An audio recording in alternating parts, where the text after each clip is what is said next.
It's time for Sports Time on Sports 56 and 98.5 FM. The first hour of Sports Time is brought to you by Lexus of Memphis. Here are your hosts, Brett Stats Norsworthy and Bryant Dacus. Welcome into Sports Time. Bryant and Brett with you. The gang almost all back together. Johnny Hill still out a little under the weather, but hopefully he'll be back either tomorrow or on Thursday. Feels weird saying that because today is Tuesday. We were out yesterday for New Year's Day. Hopefully everyone had a fun and safe New Year's Eve and New Year's Day. Most people getting back to work today. But Brett Norsworthy's back after a couple of weeks off, much needed time off for Brett. Brett, how are you doing today? Happy 2024. Same to you, Brian. Glad to be here and glad to get this started for 2024. Did you play Guy Lombardo closing Friday from the last show of the year for Old Lang Syne? No, I did not. Did you get around to Guy? No, I did not. I thought about it, but had enough going on? Yeah, a lot going on that afternoon. We were also celebrating a Tigers win. Almost simultaneous, that night. Yeah. It was to the close Friday. I was telling you earlier, it lined up very well to where, if I remember correctly, right while the Taco Bell Crunch Time loop was ending and in time for us to start talking, that's when it became final. So I was able to use that as what I learned today. A great win for the Tigers. So that was a lot of fun. A lot going on. So no, we did not play that going out on Friday, but it was a great weekend nonetheless. It is so good to be back and to start another year. And with the games last night and the bowl season this year, I think the run-up to college football next season will be the most fun one ever. Yeah. Because it will be so brand new with so much speculation about the playoffs and the 12 teams that will make that up, how many from each league. And, next year you got to remember, Washington and Michigan will play next year. Yeah. As a league game. Yeah, that's why I saw someone Brett, we talk about this on air, we talk about it off air. It just blows my mind. And I know it's happening. It's not like I don't know it's happening. I understand that things are changing next year, but it blows my mind every time. And last night, after Washington wrapped up their victory over Texas, someone says, "Oh, great, we get a preview of a game we'll see in 10 months in Seattle. When Washington and Michigan play in a Big Ten conference game." And I was just sitting there going, wait, what? And, it's getting really, really real now. Local flavor, a lot to choose from the bowl season. Yep. The Tigers win. Mm-hmm. They win in the Liberty Bowl on Friday afternoon, I think in convincing, resounding style. Yep. Tennessee the same. Ole Miss the same in the Peach Bowl. That's where I was. Among other places, I was at the Peach Bowl on Saturday morning, and really fun win. And all three of those teams – the countdown has started for next year for all three teams and all three fans. And for the Tiger fans that were more than reluctant this year to embrace Ryan Silverfield and this team, I wonder if there would be any mea culpa, I missed out on it. I'm sorry I did. Count me in for next year. I wonder if there's any of that sentiment. I hope so. I doubt it. But it was a really, really good season, and then to be able to cap it off with what they did in the Liberty Bowl, being a 10.5 point underdog in that game and coming out, and Brett controlled the game. Controlled the game, and I talked about it on Friday because it blew me away. I'm sitting in here Friday getting ready for the show. I have my iPad out watching Kentucky and Clemson was the game before that. A great game, came down to the wire, ran a little bit long. Did you buy Clemson stock? Maybe. I don't know why you wouldn't have. Tyler from Spartanburg. Tyler, oh yeah, absolutely, deserves a ring. He does. But I'm sitting here getting ready, and I have my iPad, getting ready for the game to start, and they finally flip it over to Memphis and Iowa State, and Memphis is lined up for a kickoff. And so I'm sitting here thinking, okay, well, they slid the opening kick back for television, whatever. So they kick it off. Iowa State gets the ball. I'm sitting here working, getting stuff done. I look back up because I'm like, I look back up to see, okay, what's Iowa going to run on their first down? I notice the scoreboard is 6-0, and I'm going, wait a minute. what happened? Memphis already scored, so now I'm on my phone trying to figure it out. Almost same thing happened to me. Out the gate. I thought, well, Memphis must have returned the opening kickoff. Yeah. No, I mean, an unbelievable start to be able to do that and just continue to keep the gas. And Iowa State, they in the second half, they started to try to make a comeback, but for Memphis to continue to put the pressure on and win that game, an unbelievable win for that team. And really for Ryan Silverfield, who's been told all season long, okay, well, you're just winning games because you're playing Charlotte and North Texas. Going out and beating a Big 12 school like that is really impressive. Not even more a Big 12 school that had just beaten Kansas State or ranked Kansas State in their last game of the season. I really do feel for the Tiger fan that got frustrated, checked out, and missed out on that fun. Yeah. I mean, you just don't know when a 10-win season will come around. And again, among the many impressive things that the 2023 Memphis Tigers football team accomplished, most notably the 10 wins, but those 3 losses really stack up. Sure did. And in all 3 right there in those games against 3 teams that could stay on the field with a lot of teams, if not every team, if not most teams. Yeah, you're right about that. I mean, the losses look really, really good, and we saw what Missouri. It was a great game between Memphis and Missouri. And we saw what they did against a really good Ohio State team, and I understand opt-outs things. Yeah, missing a lot, but still, when we look back in 5 or 6 years and talk about 2023, the teams Memphis lost to, nobody's going to say, oh, well, yeah, they beat Missouri, and Missouri went on to win the Cotton Bowl over Ohio State, but Ohio State was missing Kyle McCord and this guy and that guy. They're going to say, yeah, Missouri was a really good team that year, a top 10 team, and won the Cotton Bowl. So it will be hard to explain in years to come that in a 10-win season on a perfectly nice day to start November, on Saturday, November 4th, to have that kind of crowd at a game that you won 59-50 over a South Florida team, that they have to be as excited about next year as almost anyone in the AAC. But we'll talk a lot about that as we go forward. We'll talk a lot about that, in this offseason as it's changing, because I'm afraid those people that were detached this year, I don't know that you can get them back. I think they made their mind up, and often when we do, that's kind of the end of it. It's hard for much mea culpa. It's hard for, okay, I missed on that one. Yeah, it really is, and we'll have to see. I think with that win for Memphis over Iowa State, I think that gives a lot of people a lot of excitement going into next year, like you were saying, Brett, with the 12-team playoff and what this Tiger team, with what they've got coming back. You're going to get Seth Hennigan back, who became the career leader in passing yards in Tiger football history. You're getting a lot of offensive weapons back. I thought Ryan Silverfield did a good job in the transfer portal. I think there's going to be a lot of hope and excitement of what this team can do next year. I told you and John Harden when I got here today, next year, week 2, the Tigers go to Tallahassee to play Mike Norvell in Florida State, and Florida State's going to start way up there in all the off-season polls. I think they'll be top 10 for sure. I think it'll be more toward the back of the top 10 than the front, but they're going to be way up there. Memphis will go on the field that day in Tallahassee with the better of the 2 quarterbacks. Wow.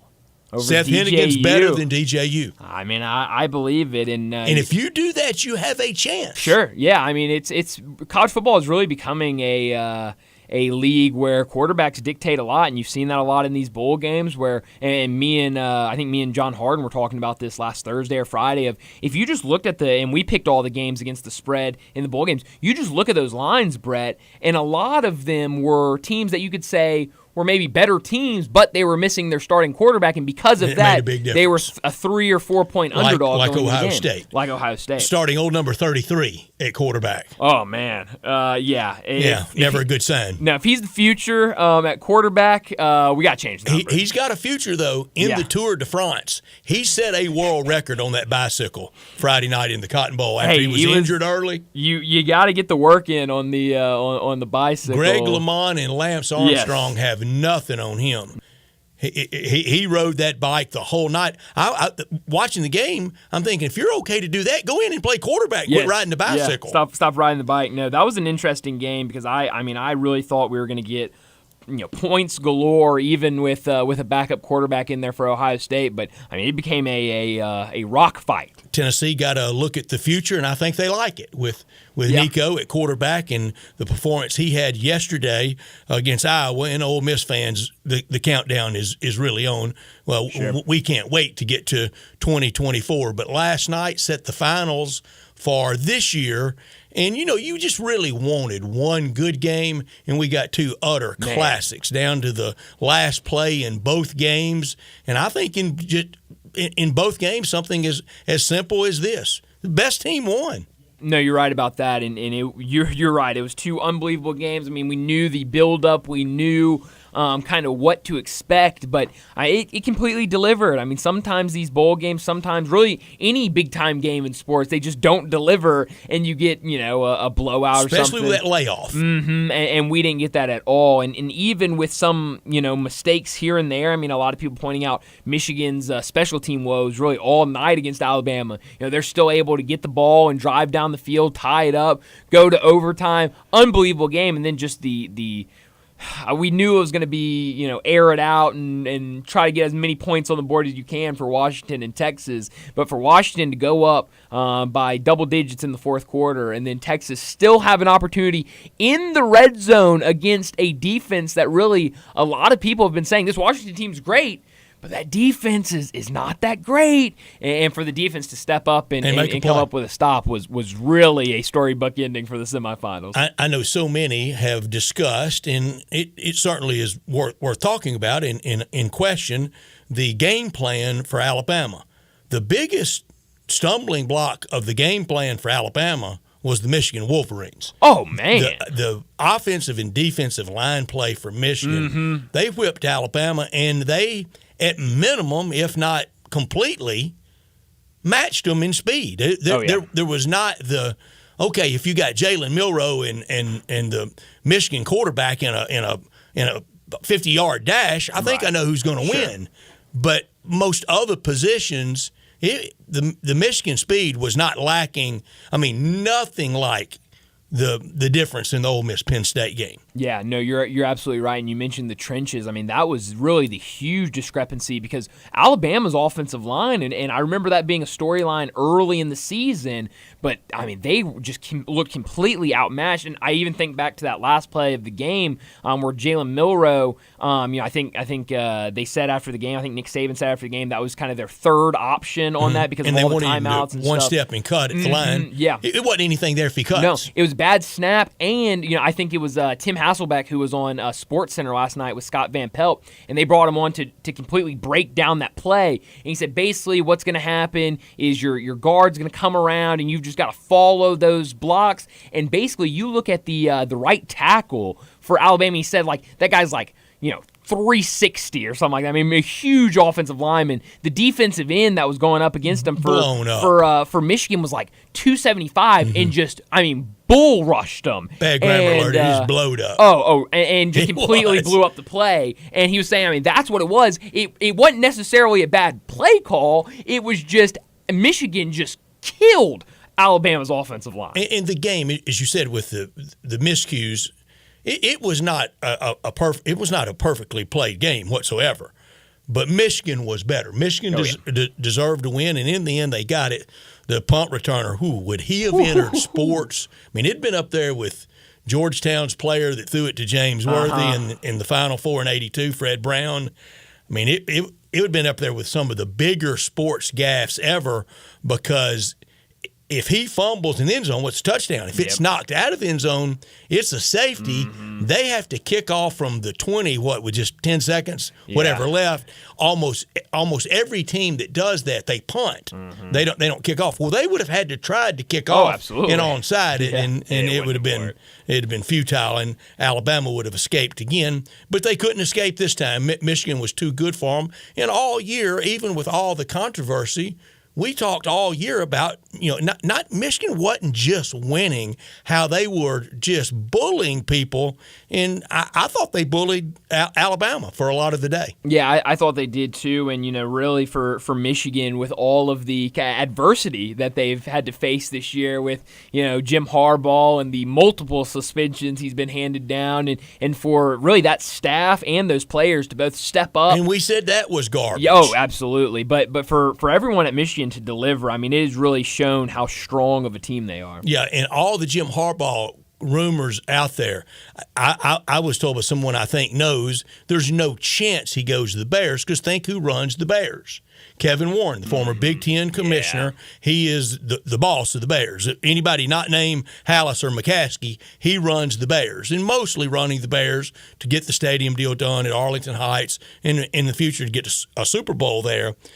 And he and Harbaugh don't get along because the first investigation was all the stuff about extra practice and things like that during COVID. And Harbaugh really butted heads with the Michigan administration and the Big Ten over shelving football. I was told there's no prayer he goes to the Bears. Yeah, no, I doubt it. It sounds like the rumors that are coming back is that they're just going to stick with Eberflus up in Chicago, which I don't know about that.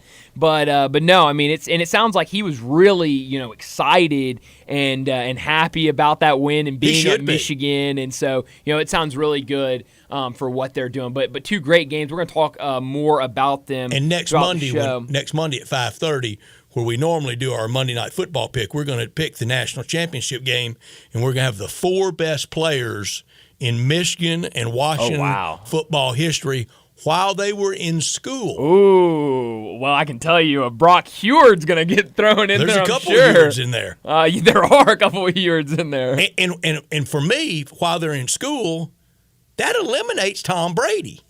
Sure does. That's right. It does. It's a little bit like the Jordan and the ACC conversation. Right. He is the greatest player to ever play in the NBA. Right. He was not in the ACC. No, he was not.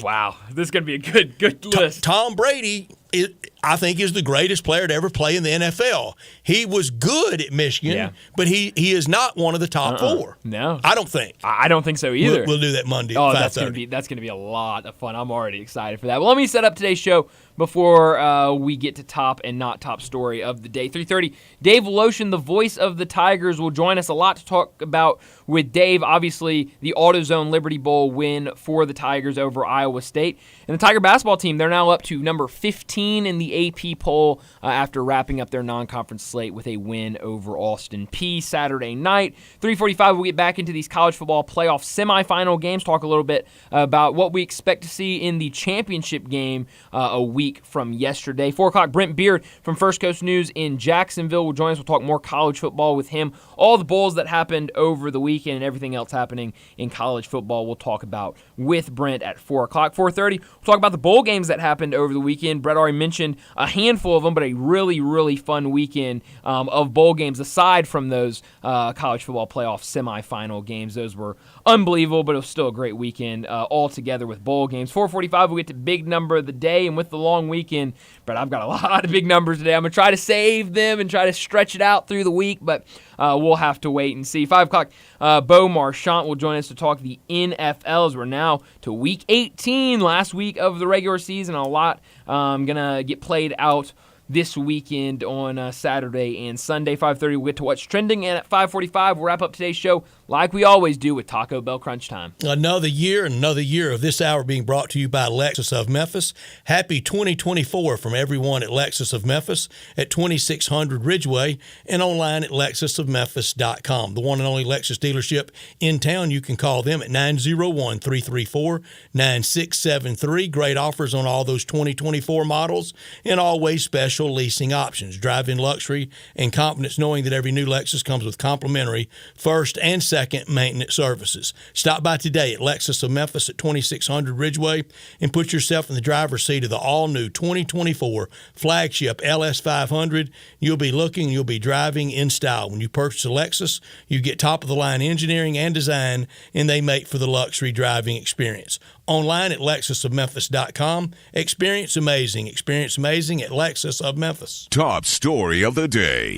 Well, Brett, my top story of the day is the national championship is set in college football. Michigan versus Washington. And Brett, last week when we were talking to all of our college football guests, I was asking them all, who do you got this weekend? Who do you think plays in the national championship? And up until Friday, I think Alan Bell gave me something different. I think he had Texas and Michigan. And then I think Ty Richardson, when we were talking to Ty, I think he also had, I don't remember what he had, but he had something different. And I told both of them, up until that point, all week, you were either a Texas-Alabama guy or you were a Michigan and Washington guy. There didn't seem to be any in between, and we finally get Michigan and Washington. Those two unbelievable games. Both games certainly delivered in the first game. I didn't think really either quarterback was unbelievable. Both had their moments where they were good. Both had their moments where they were not so good. But the trench play stood out for both sides. Michigan really asserted their dominance. Defensively, I thought Michigan played really well. So did Alabama, and that's kind of what became this ball game. But an unbelievable overtime game, and then that second game, all offense in that one. Just unbelievable what Michael Penix Jr. and these receivers have done at Washington. The odds are already out for the national championship game. They're going to be an underdog in 3 straight games. The two, they thrive on it. I mean, they do. A 9.5-point underdog in that conference championship game, they win outright. A 4.5-point underdog in the game last night against Texas, they win outright and really control most of that game last night. So I really love this Washington team. I really like them in the national championship. They're just a really fun team to watch. And Michael Penix, he is showing a lot of really good things for NFL film tape. If the Heisman had a vote now, who would win it? I think it would be Michael Penix. And that's why you don't vote after the bowls, after the heat of the moment, then because it would always be that player that really excelled at bowl time. I voted Jaden Daniels 1, Michael Penix 2, Bo Nix 3. Yep. And both Penix and Nix had really good bowl games. I was actually really surprised Bo Nix played in that bowl game. And look, I think a lot of him for playing. I don't blame the ones that don't. No. I'm not saying you're doing anything wrong, but like Bryce Young and Will Anderson last year, Bo Nix this year, and others, I like the ones that play. Yep. I'm not saying you're better than the ones that didn't. Not at all. Look, that's their business, and I think it's a really good example of you don't have to play. No. Nobody's ever made you play. No. Back in the days when you just got tuition and books and whatever you got, nobody was making you play. You could leave anytime you wanted to and not play anytime you wanted to. Now, you may not be able to stand on the sideline back in the day if you did that, but you never were made to do anything. My top story, it is down to 2 in college football after an epic Rose Bowl. That setting, those teams, that game, overtime, only the second overtime in the history of the Rose Bowl, and hail to the victors. Jim Harbaugh, 1 game away from restoring his beloved Michigan back to being on top. They will face Washington that won a late-night game in a late-night town. You think there's still any Husky dogs dragging the streets in New Orleans right now? Man, there might be. I guarantee you some saw sunup. And if you went on the trip, do you go all the way back to Seattle, or do you just get over to Houston? I might just go stop at Houston, spend a week in Houston. I guarantee you the equipment people, man. They're not going all the way back. No chance. They're headed to Houston, and head to Houston for college football immortality for either Washington and Michigan. They played each other in big games, a lot of times in the Rose Bowl, and it is fitting in the last year of the Pac. We will have a Pac-12 Big Ten national championship game. How about that? It's incredible. College football always kind of figures it out. And whoever wins at Big Ten Media Days in a couple months, they can flex it. Sure can. Even if it's Washington, they can flex a Big Ten champion. Not top story of the day. Well, Brett, my not top story of the day is it's officially January, which means non-conference play is over for the Memphis Tigers. And now it starts the conference slate. They'll have Tulsa on Thursday night over in Oklahoma before coming back home to face off against SMU on Sunday. They're now up to number 15 in the AP Top 25 poll, which is great. We knew Penny Hardaway wanted this tough non-conference schedule, and it really has played out in his favor. Now, I've heard a lot of people give me a grade for the non-conference period. Oh, I give it an A. It's Absolutely. an A all the way. It's an A. I know we don't do plus minuses. Right. If we did plus minuses, it'd be an A plus. I think it would be. I mean, I don't think we knew how tough it would be. I don't think anybody expected them to play as well. I've heard some people a little gun shy maybe over what happened against Austin Peay. Look, I think Austin Peay is one of these sneaky, young, new coach. I thought they played really well. I'd seen them a couple of times before last night. Thought they played well. I think in a couple of years they're going to be a really good mid-major team that could sneak up and shock someone in March. I wouldn't put much into that, but now on to AAC, and you did enough in non-conference to set you up very nicely for a really poor conference. My not top story is a little bit what I was talking about on the opt-outs, on people that don't want to play, on the motivations at bowl time, on who cares and who doesn't care. First of all, what is the magic number in the regular season? I mean, we get to the bowl season and everybody gets disinterested. What is the number during the regular season? A second loss? A third loss? I don't see people, wanting to check out during the regular season. Right. Why is it so vogue now to kind of not play in the bowl season? And also, there's nothing easier to say and to do is say, well, we didn't really care about the game. That's the only reason you won. You don't disparage the winner that way. No. Bring your own motivation. If you want to play, play. If you don't, don't. But I think saying we didn't care is a horrible excuse. And Florida State should be embarrassed for the players that didn't play in that game for them. Yeah, no, I completely agree with that. But I'll do it for top and not top story of the day. Let's go ahead and get to our first break. When we come back, we're talking Tigers with the voice of the Tigers, Dave Woloshin. Start your day with Sports 56 Mornings with Greg Gaston and Eli Savoy.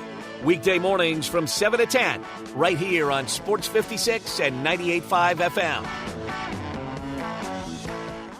We all appreciate luxury. We love the newest technology. We want something that sparkles and looks great. Well, I've got it all in one place. It's called Genesis of Olive Branch, right at the corner of Highway 78, that's Lamar, and the first exit in Mississippi, that's Craft Road. Turn left and you will see Genesis of Olive Branch. And right now, you can get the 2024 Genesis GV70 starting at $49,480 with special financing as low as 3.49% on select models. How about the 2024 Genesis GV80? A little bit bigger, starting at $55,995, financing as low as 5.49% with a $2,000 rebate when trading a luxury brand. Call them. They'll even bring you a Genesis at your work or your home for a test drive. They're convinced that when you drive a Genesis, you're going to want one. Call 662-890-6684. Ask for Vinny. Genesis of Olive Branch.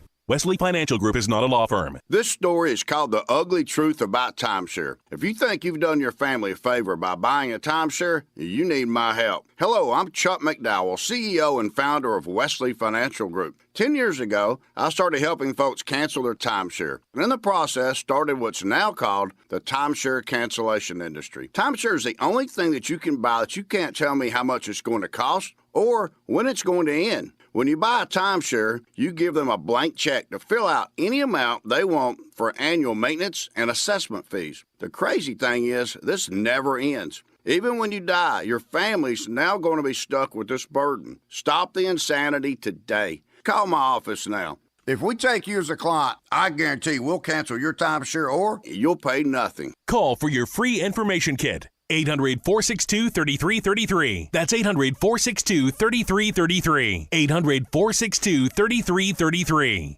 The season has changed. You know how I know? It's finally here, the Family Leisure Christmas Sale. Excellent deals on pool tables, shuffleboards, and saunas. Oh, we're just beginning. Tired and sore from shopping? Check out the huge selection in stock of hot tubs and massage chairs. Oh, and you can surprise the kids with the best stuff, like a new arcade, a game table, even a play gym. Gifts for the whole family to enjoy and enjoy together. Also on sale, theater seating, outdoor kitchens and grills, patio furniture, and fire pits. Merry Christmas from our family to yours. That's Family Leisure of Memphis. Every year we wait. They always deliver. They've done it again. The Family Leisure Christmas Sale is happening at I-40 and Whitten Road. That's 2120 Whitten Road to be exact. That's the place of shopping heaven. Family Leisure, where family and fun all come together. So you need to sell your house? I have the solution. Call 901-406-1101. That's 901-406-1101. Call my buddy Bill at I Buy Houses. Any house, any area, as is. It's literally as simple as that. Just pick up your phone. Call 901-406-1101. That's 901-406-1101. Call my buddy Bill at I Buy Houses. Guaranteed to close in 5 days. If you need to sell your house fast, call Bill at 901-406-1101. That's Bill at I Buy Houses. Do you know one of the best things you can do for your employees or family's health? Provide Arctic Clear bottled water. Arctic Clear bottled water is your locally owned and operated bottled water provider. Arctic Clear is 100% natural spring water with free delivery and setup, dependable service, and no long-term contracts. What an easy choice. Call Jeff Manus today, 901-382-2363, or visit arctic-clear.com. Arctic Clear bottled water. Call now, 382-2363. That's 382-2363. Sports 56 traffic. Good afternoon. Starting to pick up a little bit more volume just in the last few minutes in the construction zone, but it's moving on 55 north to southbound between Macklemore South Parkway. Keeping an eye on this traffic over here on 240 east from Mill Branch out to 385. All clear on this side of town, at least for right now. Hey, 24/7 reliable crane and rigging services here at Memphis. It's Tomahawk Crane and Rigging, online at tomahawkcrane.com. I'm Commander Chuck with your on-time traffic. Let's welcome longtime voice of the Tigers and host of Wolo and Friends. Weekday mornings at 10 right here on Sports 56 and 98.5 FM. Dave Woloshin to talk Tigers football and basketball with Bryant and Brett. Welcome back into Sports Time. Bryant and Brett with you, and joining us now, the voice of the Tigers, Dave Woloshin. A lot to get to with Dave. He joins us now. Dave, thanks so much for joining us. Let's start off with the football team, the AutoZone Liberty Bowl victory for them over Iowa State. They started off with an early score and really never took their foot off the gas against an Iowa State team that came in as, a 10.5-point favorite. Really impressive showing for Ryan Silverfield and his team. Well, that was the biggest underdog spread they had all year long. So the knock on Ryan was he couldn't beat the teams he was, not favored in. Mm-hmm. And this time he was the biggest dog, and he won by 10. That's quite the swing. That's a 3-touchdown swing, pretty much. It was it was the best performance I think I've seen by a Tiger football team since the Cotton Bowl era. That team of Mike Norvell's that won a conference championship, obviously went to the New Year's Day 6 Bowl. This was pretty dominating. They looked like they were the Power 5 team. It was a lot of fun. I was very pleasantly surprised at the amount of people that showed up. When I first arrived, I went from the show, Wolo and Friends, to Simmons Bank Liberty Stadium. It was freezing. There was like a feel of 31, 32 degrees. The wind was gusting at 15 to 18. It was 10 miles steady. And I thought, oh, my gosh, there's not going to be anybody who's going to come wearing blue. All those folks from Iowa State, and they were down from 6 years ago. I think there were 10 or 12,000 instead of the 15 plus. They paid for their tickets, right? They were coming no matter what. And I really thought, well, even if you bought a ticket to support the school, you're walking your dog in the morning, you're going, it's too damn cold. I'm going to watch the game on TV. But they came and they saw a complete game. And considering that Hennigan, key player, coming back, mm-hmm. Rock Taylor coming back, you got this running back that transferred from South Carolina that you beat Power 5 schools for to get.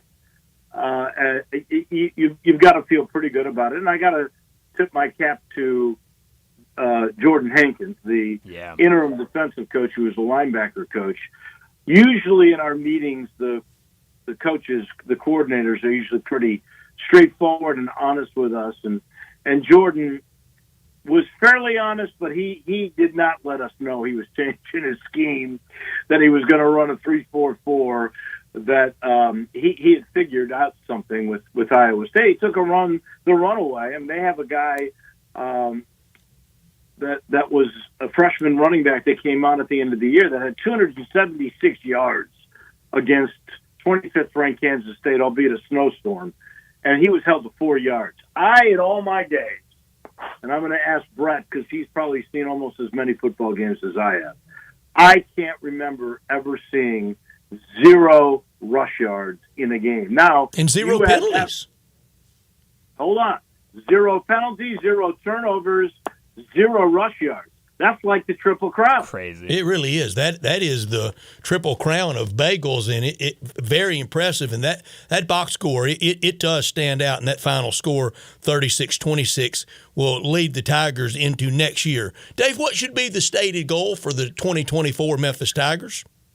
Well, I think it's to win a conference championship, and you've got to hope that is going to be enough. I don't know what the Mountain West is going to look like with Washington State and Oregon State. Is that going to be the more favored particular conference? And would they have a team that runs the table or has a one-loss record? I think basically to be the rep in the Power Five, as the group of 5 in the playoffs, in the 12-team playoff, would be your outstanding goal. But I think you got to take it first.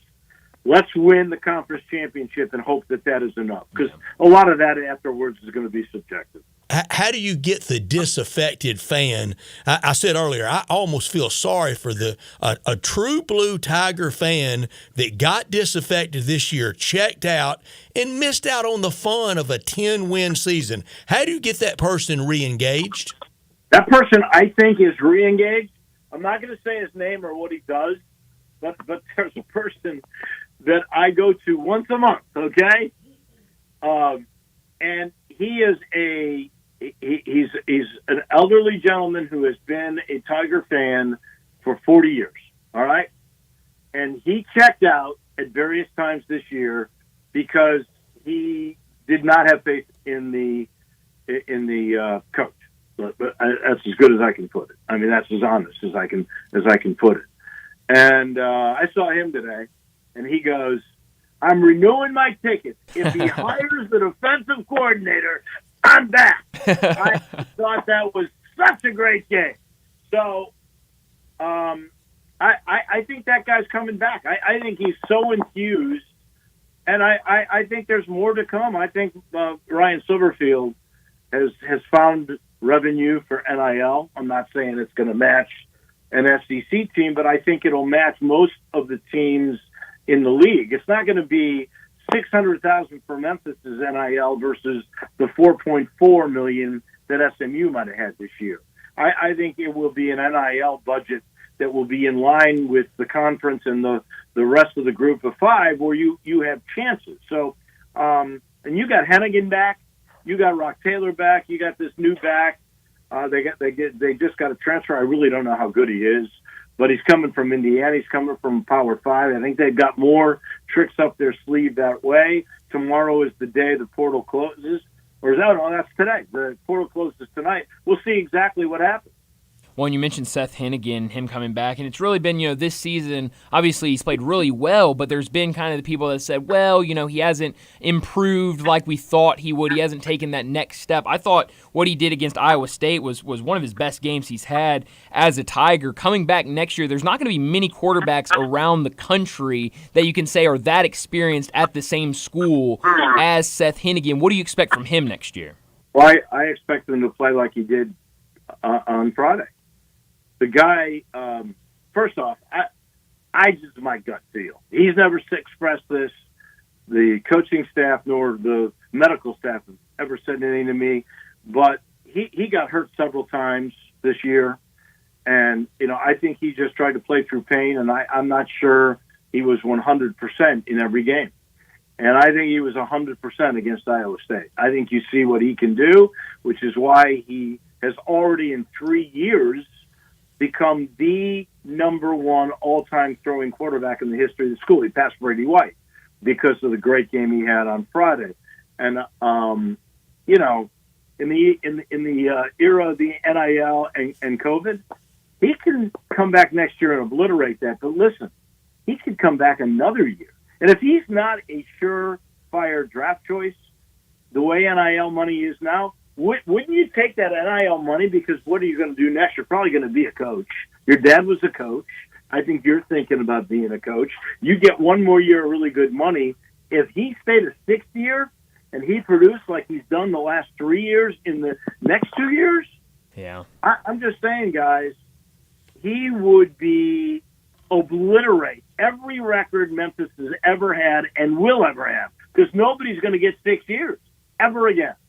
No, you're right. That's exciting to even think about. But talking to Dave Bloshin, the voice of the Tigers, you can also hear him every morning with Wolo and Friends at 10 o'clock. We'll go into the basketball side of things. The Tigers wrapped up their non-conference schedule with a win Saturday night against Austin Peay. What did you make of that performance and the Tigers wrapping up non-conference?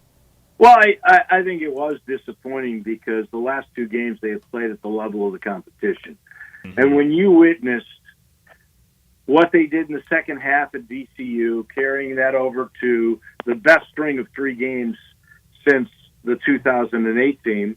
Heck, they're shooting free throws better than any other team since 1987. Wow. Now, that's pretty amazing. But I saw the 3 best games that I've seen by a team against really good competition since 2008. And then they brought in Naquan Tomlin, who's going to be terrific. I don't want to diminish how good this kid can be. He hasn't played since March. To figure out and get in shape and do all the things you had to do to mesh in 2 games is asking an awful lot, and to be fit. Played 15 minutes the first game. He played 23 minutes against Austin Peay on Saturday. But if you'll notice this, they played their best basketball when Jordan Braun, the big man, left. And they played unbelievable until another big man, Naquan Tomlin, joined them. And then they've struggled a little bit, even though they won the games against lesser competition. So I think there is a meshing period. Penny mentioned selfishness. Maybe there's some jealousy. This guy's come in, and he's gotten all of the accolades and the headlines. And so maybe there's going to be an adjustment period. But I think in the long run, when they do adjust and they all accept that this guy's going to be a big part of it, and we ought to go along for the ride with it like we were earlier, then I think they're going to be good. I think Walton and Mills have not been 100% because of either tendinitis or sprained ankle or illness, which, Mills and Jones actually had for the Vandy game. So I think in the long run, they're going to get this thing together and be good, but they're going to trip up and fall. Look at Arizona goes down to FAU, and then they turn around and they lose to Bryant, and they've lost to Florida Gulf Coast. Mm-hmm. And Memphis is going to fall to somebody that they probably shouldn't, and they're actually very fortunate they didn't lose to Vandy. How many conference losses? I'm going to say they can be okay, Brett. If they split with FAU, they can lose one to FAU, that won't hurt, and probably one other team. Now, look, let's just say I think today the net, we looked it up today, it's 40. Close to top 50 for SMU. Yeah. If SMU does okay and Memphis plays them on the road, loses that game, that's not going to kill them if that's the loss. But I don't think they can lose more than probably 2 to 3 conference games to keep that really good seed they're at right now. Look, Mike DeCourcy has them as a 2 seed in the Fox bracketology, but has Parrish got them as number 9? So they are in position to really have a good seed if they don't slip too much. But other teams are going to slip. Let's be honest. Sure. All those power conference teams, they're going to lose games. There's only 3 undefeateds right now. That is James Madison, Houston, and the Ole Miss Rebels. That's right. And the Ole Miss Rebels are, what a great year. 13-0? There's nobody out there would have picked that to begin the year. I asked you about the stated goal for football, and that's a long way off. What's the goal for how this basketball season ends? That's coming soon. I think the first goal is to win your conference championship. Yeah. So you can do that. I think that's within the realm of possibility. And I think if you do that, you'll have a good enough seed to get to the second weekend. And I think that's a fair goal for any team that's in the top 25. That's a fair goal, unless you're Kentucky, I guess, or North Carolina or Duke. those teams are always expecting to get to the Final Four, and they don't always get to the Final Four. I think with this team, I think it's a fair expectation because this team does have so much depth and so much talent, and they've got the scorer in Jones, they've got the conductor in JQ in Javon Quinterly, that they should be able to go that way, and enough depth guys honestly, to have Mills come off the bench or Walton come off the bench, what a luxury that is. Oh, yeah. And you can go 9 or 10 deep, and now you've got this kid Tomlin who can play a role like DeAndre Williams did last year. I just think it's fair to say that you can get to the second weekend. Yeah, I think that's a really good goal for this Tiger team. I did not realize SMU was that high in the net, and a big game for them tonight against Charlotte as they start AAC play. But, Dave, thanks so much for joining us. Let's do this again next week. Got it. You got it, and I'll talk to you, Brett, tomorrow. Happy New Year to all of you. For sure. Thank you, Dave, Thanks, and Happy Dave. New Year to you. And I will join Dave tomorrow morning on Wolo and Friends about 10:30, this hour of our show. I'm sorry, these studios that we're in. Right. We're in the Family Leisure studios every single day, and thank you so much to Billy and the whole crew there. That's where family and fun come together. The floor model sale is going right now. All floor model patio sets are priced to move. Wicker sofa set under $2,000. Closeout patio cushions as low as $25. Pool tables under $1,500, theater seating under $2,000, 4-person hot tubs under $5,000, infrared and traditional steam saunas 25% off. Get ready for summer and purchase your above-ground pool now to get first in line for installation. Special financing available right now at Family Leisure at 2120 Witten Road, just north of I-40. Let's go ahead and get to a break. We talked a lot about the semifinal games to start the show, but we're going to get back into that topic, talk about what happened in those two games last night. We'll do that next on Sports Time. Be sure to follow us at Sports56 WHBQ on Twitter, Facebook, Instagram, and YouTube to watch live video of our shows, stay up to date with station events, and have chances to win prizes. Don't miss out on anything that's going on. Follow us at Sports56 WHBQ. Roofs, and more roofs. Chris Price here with Metro Builders. Is your roof leaking? Do you have mold stains on the ceiling of your home or business? Is your carrier denying your claim or offering a repair simply because they don't have enough documentation? You need a contractor that performs work for insurance claims for policyholders each and every day, and Metro Builders is here to assist. Call Metro Builders. At Metro Builders, we provide free estimates, consultation, and claim repairs. Metro Builders' process of arriving, inspecting, diagnosing problems, and estimating is second to none, commercial and residential. Our team of Hague-certified technicians are standing by to assist you with providing estimates and photos to your carrier to document your loss. All you owe is what your policy states. No large fees on top of the final scope. We use high-grade materials and are certified by companies like Atlas, CertainTeed, Owens Corning, and Mulehide with labor warranties up to 50 years on all of our jobs. Metro Builders provides roof repairs across the Mid-South. Call Metro Builders to schedule your inspection free. Call me. 901-375-1717. That's 901-375-1717. Hey, trailblazing business owners, tired of blending into the background? It's time to turn up the volume and make your mark with a podcast that screams, "We're here, and we mean business." Podcast Plus gives your brand the opportunity to join the podcast revolution. It's time to show that you and your company are the experts by creating engaging content that captivates and entertains. Head to mynewpodcast.com and connect with experts to create a podcast that will allow you to connect with your audience on a personal level, so you can break through all the noise. Plus, we offer professional script writing, pre- and post-production, graphic design experts for a captivating page, and distribution on all major platforms. All this produced from our state-of-the-art studios. Sign up today at mynewpodcast.com, or for more information and to get a free consultation with a podcast expert, call 888-324-0035. That's 888-324-0035. Enhance your brand with your own podcast today and reach new clients 24/7. Call 888-324-0035. That's 888-324-0035. Or sign up now at mynewpodcast.com. A good friend of mine told me about this awesome place for lunch. Oh, yeah? What's the name? Neil's Grill and Bar, where the fat man rocks. Everybody knows Neil. Where's it located? It's located in Yorkshire Square off of Quince. And what's it like? The best lunch place in Memphis. You know, like real mashed potatoes and gravy. Everything is made from scratch. Monday through Friday, daily lunch specials like Monday baked chicken, Italian Tuesday, spaghetti, ravioli, Italian spinach, delicious fried catfish, fried chicken livers every Wednesday, Friday, Salisbury steak, barbecue chicken, or if you just want a vegetable plate, the best veggies in town. What about the lunch price? Meat and 2 veggies, $8.95. Meat and 3 veggies, $10.95. And veggie plate, $9.95. Big fat boy portions, man. Man, you're making me hungry. Come hear the best live local music at Neil's. Eddie Smith plays Sundays 5 to 9, Mondays karaoke, Tuesdays Debbie Jameson, Wednesdays Elmo and the Shades, Thursdays John Williams and the A440 Band at Neil's. Where the fat man rocks. Now back to Sports Time on Sports 56 and 98.5 FM. This hour is brought to you by Lexus of Memphis. Here are your hosts, Brett Stats Norsworthy and Bryant Dacus.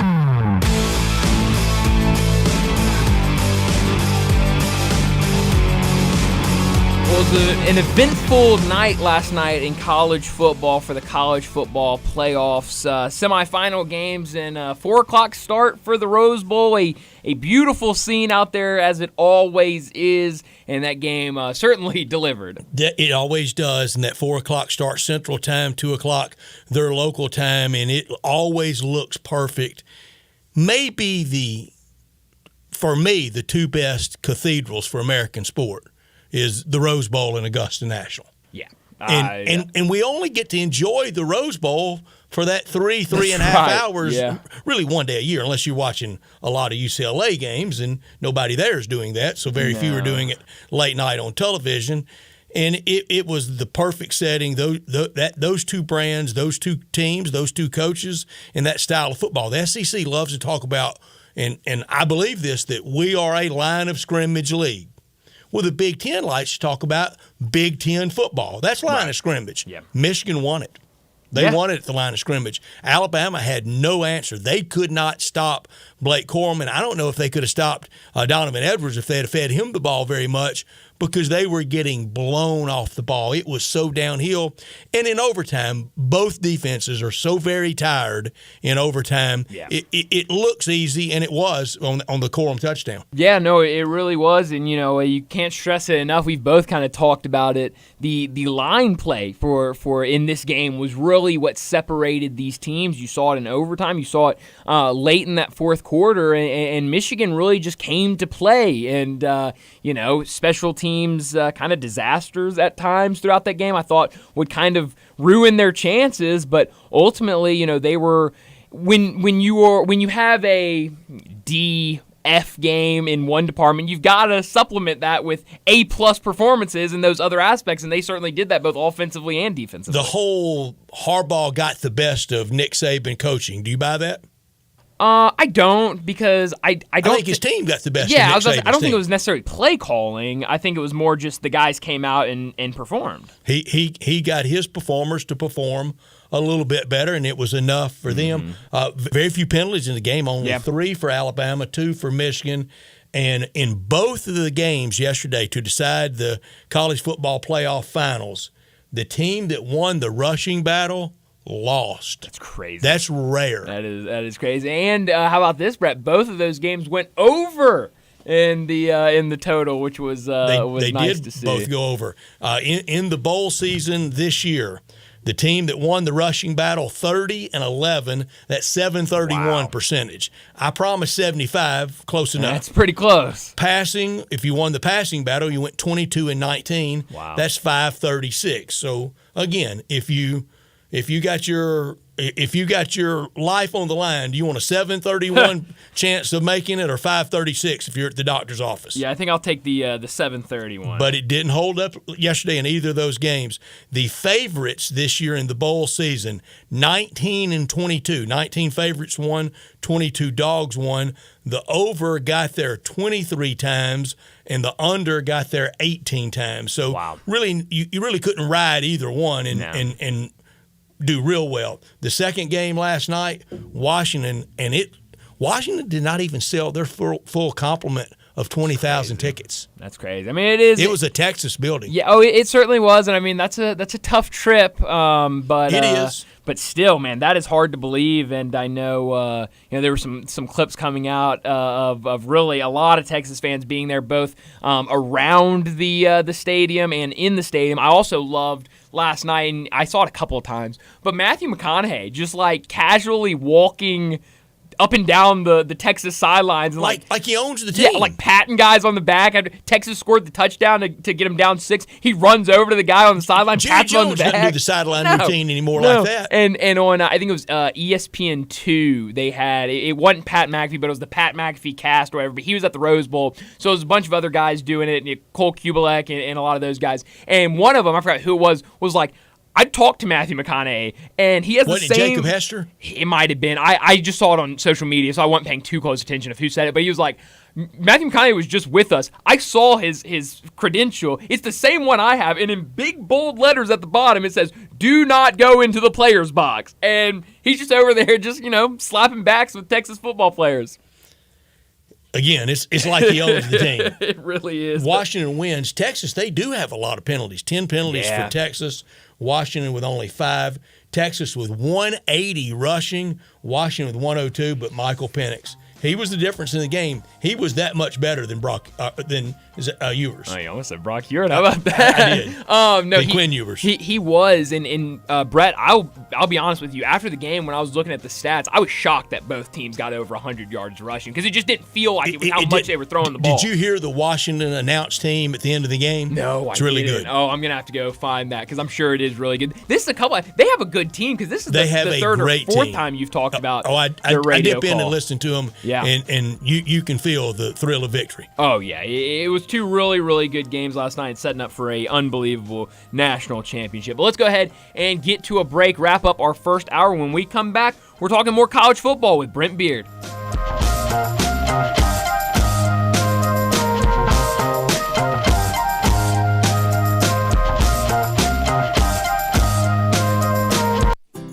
Is your wife asking you to stop eating junk food? Well, we have you covered at Humdinger's. It's quick and it's healthy, and most important, it tastes amazing. With many choices from salmon salad to rainbow trout and grilled asparagus. Come visit us for lunch at Humdinger's, 6300 Poplar Avenue.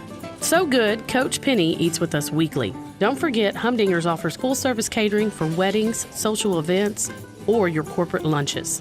You can call 901-260-8292 to find out more.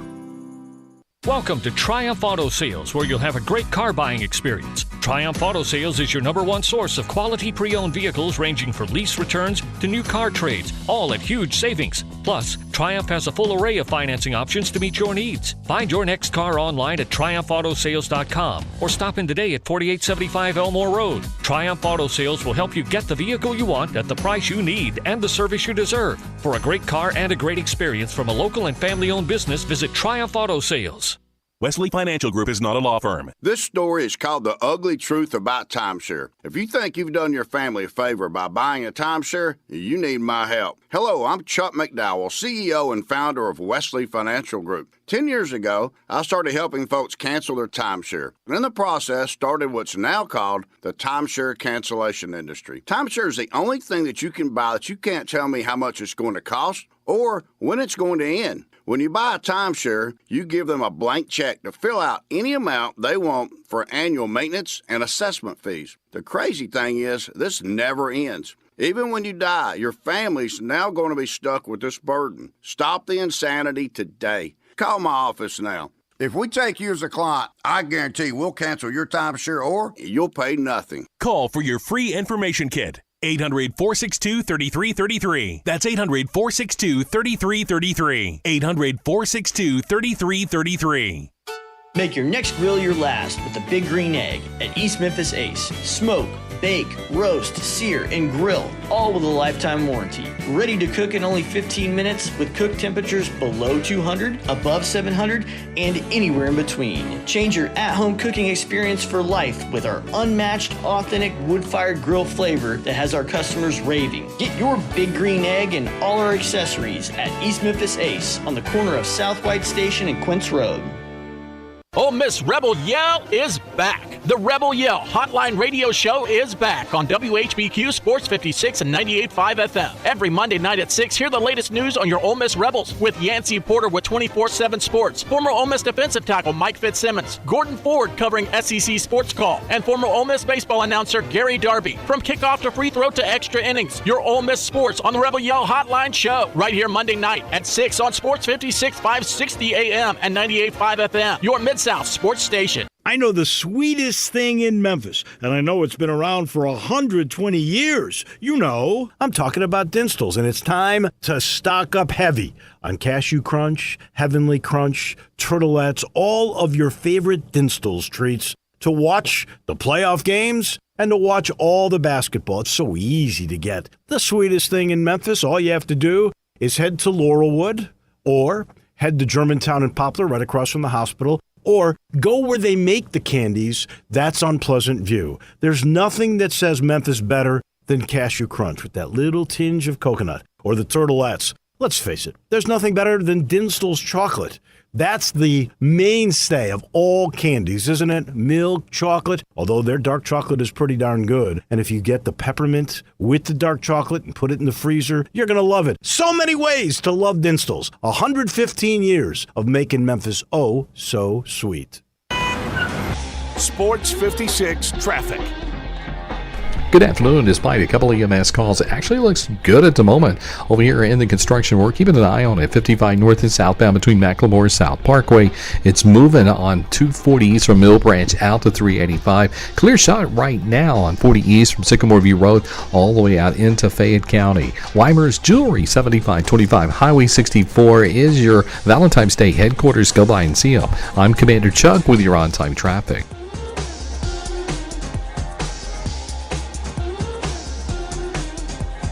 We are Sports 56, WHBQ Memphis, and W253DF Memphis, Flynn Broadcasting Stations.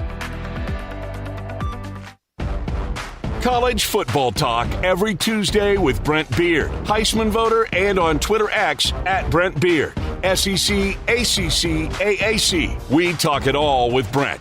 Here's Brent Beard with Bryant and Brett. Brent Beard joins us now to talk college football from First Coast News down in Jacksonville. He joins us now. Brent, thanks so much for joining us. A really fun day of college football yesterday, capped off with those two semifinal games for the college football playoffs. Me and Brett have been talking a lot today about that first game, Alabama and Michigan, and really the trenches. What happened in the trenches where really Michigan just kind of beat up on Alabama's, especially their offensive line. What was your biggest takeaway from Michigan's win last night over Alabama? Alabama struggled this year with, frankly, with aspects of the offensive line. Now they made some plug-ins with some guys, and some of that worked. They were, I mean, my goodness, I looked at the numbers on the offensive line, and they were frankly atrocious. These are your numbers that I don't know exactly if this is NFL type numbers. Pass blocking grades is the problem, and frankly, J.C. Latham and Jaden Roberts were the only two guys that really made passing grades. Seth McLaughlin, the center, who has struggled all year, and Tyler Buchner and Caden Proctor, who, by the way, played with torn ligaments in his ankle. They were below, well, the highest of those three was 42%. So, but Michigan's big and they're physical, and they are hard to block. In many ways, the puzzling thing about the line was continuing to stay with Seth McLaughlin when you don't know if the ball is coming to your feet or going over your head or going right or left. And why that was not fixed at some point during this year was a real mystery. Yeah, it was coming out at a lot of different angles, but I thought the announcers did a good job, and you could tell on the sideline that Coach Saban was coaching Milroe. Look, you got to go down and get it. You got to play shortstop sometimes too, because that guy's got a 300-pound man or maybe two over him banging on him. It's not always easy for it to, come out perfectly room service. And this Alabama team, win or lose, I was going to say today, this was not Nick Saban's. This was his least best team since his first team in 2007. This was the best team for Jim Harbaugh and maybe the best Michigan team in history, and that better team won. It very well could have been Harbaugh's best team. I mean, certainly the line of scrimmages were that way, and that's the thing that made the difference. He had a very serviceable quarterback in J.J. McCarthy, and Blake Corum was impressive too. I think when Alabama fans are able to step away from this, and as the off season goes on, they will realize what Saban did his best coaching job in a lot of ways with this team. They were this team had a lot of flaws, but they got better on the offensive line during the season. Milroe got better. The defense was able to get the quarterback better. Special teams stepped up, as they did particularly on yesterday. And if you would have asked them, look, you're going to beat all your rivals, including having an iconic play at Auburn, and then beating Georgia for the SEC championship and going to the playoff, I don't know if that I think every Alabama fan would have signed off on that. Brent, only at Alabama could being SEC champions be a disappointing year, but it is. But I don't think it should be. I don't think anybody should have cried themselves to sleep last night over that game. It's not like Alabama hadn't won a lot of games and won a lot of championships, and I think will into the future. But for the SEC, It's a little bit like Alabama. So goes Alabama. So goes the SEC. 5-4 in the bowl season. Some wanting to disparage that. I love some that say the bowls don't matter. Then when the SEC goes 5-4, they all of a sudden they matter. No, they matter whether they had gone 9-0 or 0-9 or 4-5 or 5-4. But they do go 5-4. They did have success against the rest of the Big Ten, but the Big Ten team that people really wanted to see a win over from SEC perspective was last night. They didn't get that. Also for the SEC, Brent, I've said for years, the fairest legitimate knock on the SEC is it does not bat 1,000. It is not perfect. Most of the time it is really good. I'm watching a game, I think it was the Pinstripe Bowl. And I don't know who the play-by-play guy was, but the analyst was Andre Ware, who used to do SEC games and no longer does for the SEC network. But Andre, and the graphic that popped up on the screen for the announcers to discuss was the bowl standings at that point. I think this was last Thursday afternoon. I don't remember when it was, whenever the Pinstripe Bowl was played. And Andre Ware goes, look at there, look who's in last, the SEC. You know what the record was at the time that he was pointing out the SEC was in last? It may have been close to 0-0. You're half right. It was 0-1, and he said it like they were 0-10. Well, that may have been some animosity on his part from deep down in somewhere. I think we know from where. Yeah, I think we do too. But no, there's no way to, good grief, when you're 0-1, there's no way to be able to figure that out. 0-1, that's when you really castigate somebody. No, yeah, good grief. Yeah, really. And look, LSU was able to pull it out, even though when you watch them in the first half, you wondered if they had practiced the entire month. Tennessee now with their win, the word Nico will be the only thing uttered and should be in Knoxville. He gives them hope. They're excited about that situation too. I thought Ole Miss played one of the better games. I mean, I know you were there up front personal for that one, but they were ready to play and eager to be able to do it.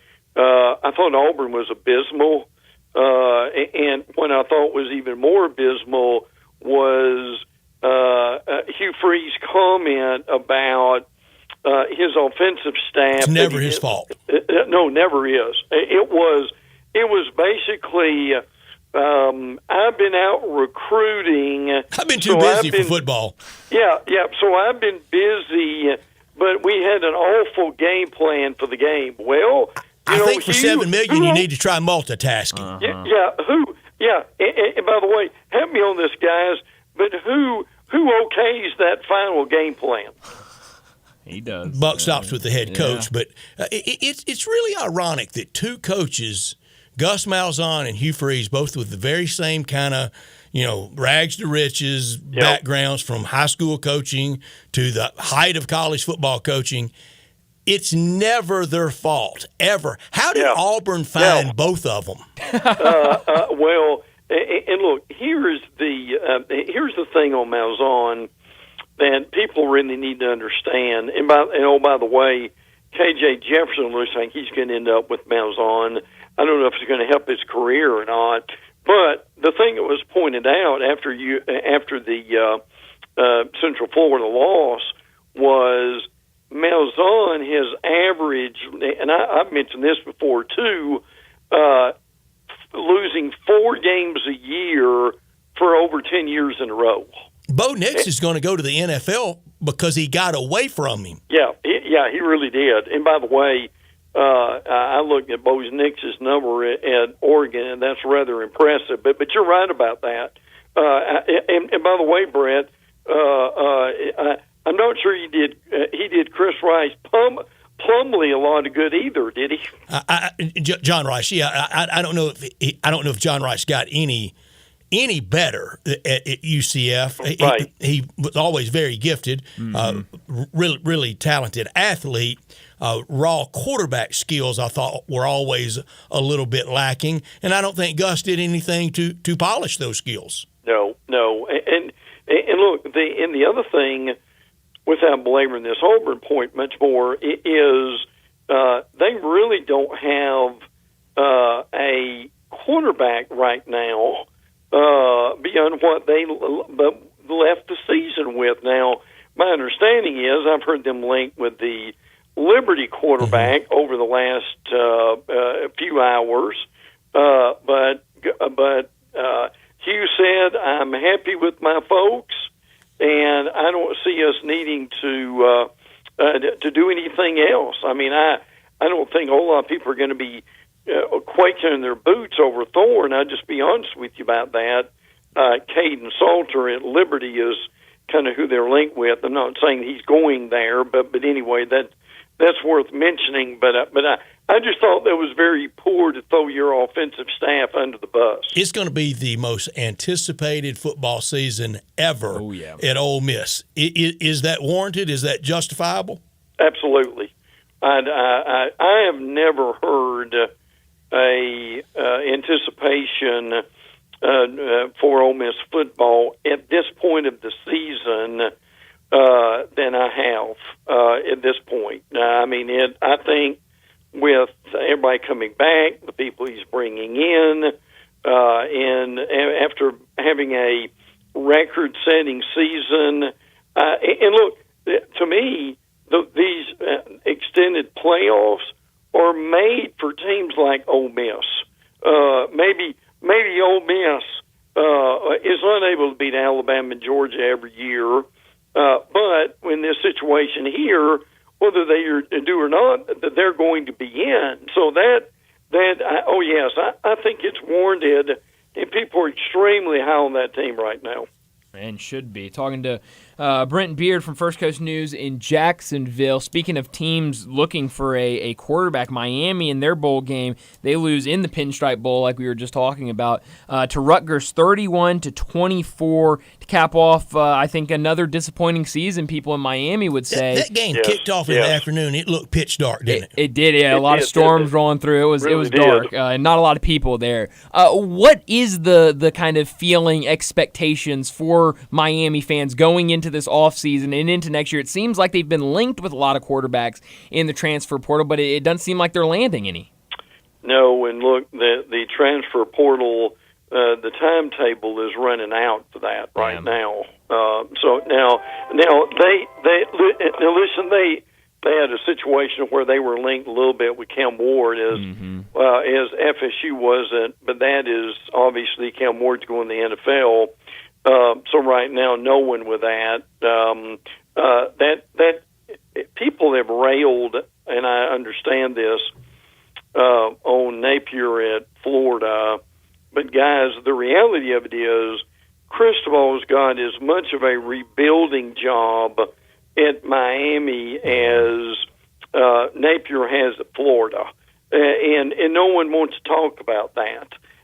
They've got instability at quarterback, and the other thing that you see, and you saw it in the bowl game with Rutgers, is Miami under Cristobal, and Oregon did too.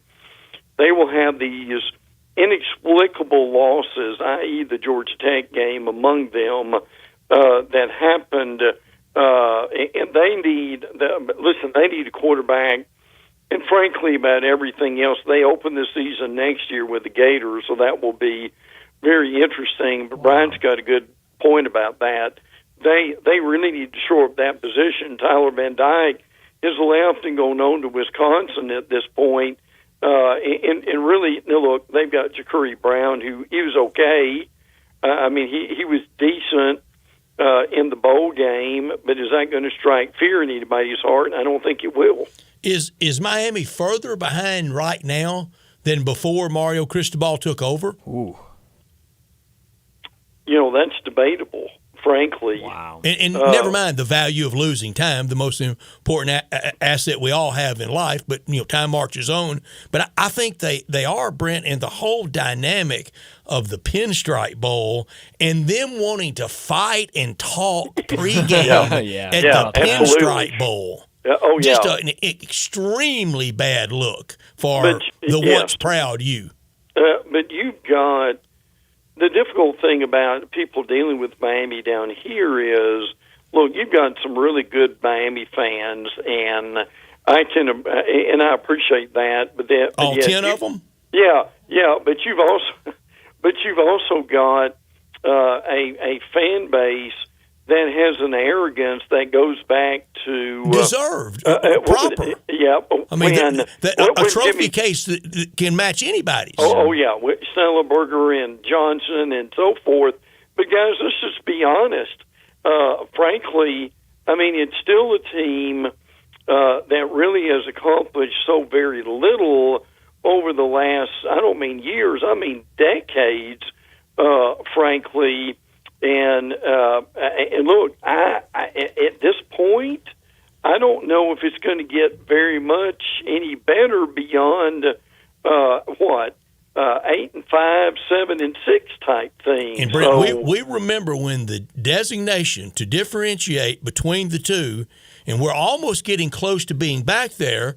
Well, it was Miami of Florida and Miami of Ohio. Right. Well, then when you said Miami, you knew who in the heck people were talking about for a strong run. We're close to now having to go back to Miami of Florida. Well, and look, you've got and you still got a situation where they don't have the facilities they need. You hear all this talk about these famous alumni who are going and who play in the NFL particularly, who are going to and they never come through. Right, build this and build that. You still got a facility that needs to be on campus, that is off campus where they go to. So they have been very mediocre, frankly, at this point. And guys, I'll be honest with you, I don't see a lot of tremendous talent on that roster that's going to do much better and be any different than where they are now. Next year in the first year of the college football playoff, in the 12 teams, let's say the SEC, they're guaranteed 4 teams. Yeah. And we'll just give that Georgia, Alabama, and LSU are 3 of the 4. Everybody okay with that? Okay, yeah. Yeah. The fourth selection. No, I'm sorry. Let's give that it's Georgia, Alabama, and Texas. Okay. And Texas. Though for the 4th spot, it's down to Mizzou or Ole Miss. Who gets it? Well, I mean, right now I would almost give it to Ole Miss, but what Drinkworth has done with this Missouri team has been, quite frankly, and they have the best impressive. NIL in the country. I mean, yeah. he sat down with the Missouri State Legislature and wrote it exactly how he wanted it. And remember, for one-horse states, Mizzou's it for college football in that state. Yeah, it really is. And look, probably the 3 of us remember it wasn't long ago, maybe a couple of years ago or less than that, there was some thought that he wouldn't make it there. That's right. And then they gave him an extension and a raise. And he really did a good job this year. They scared Georgia, had a big win. Well, that thing was ugly in the beginning, but had a big win over Ohio State, which, frankly, that was a playoff victory for them in a lot of ways. Now, that was Ohio State, mostly in name only, though. Well, and as we saw Florida State, mostly in name only too. So totally in name only. Mm-hmm. Yeah, no doubt about it. Yes. Derek Brooks and Dion could have played in that game. Yeah, and nice. even at their age now, that they could have gotten on the field. Look, but I think it bears making this point for Georgia. They beat a very depleted FSU. Georgia had opt-outs and injuries as well, not as en masse as FSU. FSU was very brokenhearted. I don't blame them. I defended them. I thought they should have been in the playoff. Mm-hmm. I think with a healthy Jordan Travis, they would have played a game very similarly to the one that Alabama played against Michigan yesterday in the Rose Bowl. With the backup, no, and with the third stringer, no. But Georgia last year, they beat TCU in the finals by 65. Yep. So it's not like they're not really good. They've won 46 of the last 48. Yeah, they certainly have. And I can tell you with ETN going there from Florida, that only enhances that situation too. But by the way, this deserves a quick mention. And I'm not saying that he is going to be better than Jordan Travis, but DJ Uiagalelei now going to Florida State. Now, Uiagalelei struggled at Clemson. Back in the ACC, it's got to be some nightmares for him. It very well could be. And look, the problem there is he's still struggling to throw for over 60%, and he doesn't have a lot of touch on the ball. He'd rather throw it through you than throw it at you. Right. So we'll see where that goes at this point too. So just a incredibly interesting time going on right now. It absolutely is. We were talking about Texas a minute ago, and Brett said if you were going to put 4 SEC teams and have them and Alabama and Georgia be one. Texas, they have a great season for them. They bring back Quinn Ewers next year, 12-2 on the season. Can they replicate a season like this next year with that brutal SEC schedule going into a new conference that should be better than what it was this year? They could be similarly good, and the record be worse. Yeah. And listen, and I know a lot of people were probably in bed last night.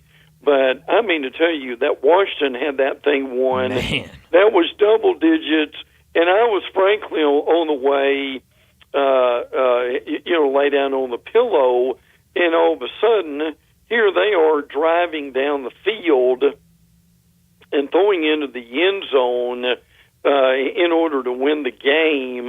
I tell you one thing, people need to look at that last play when Texas threw it into the end zone, and the job, you guys have probably seen this, the job that the Washington prototype. Look, that was as definitive a play. I mean, man, that was textbook, wasn't it? To be able to swat the ball away, save their season, and not be pass interference.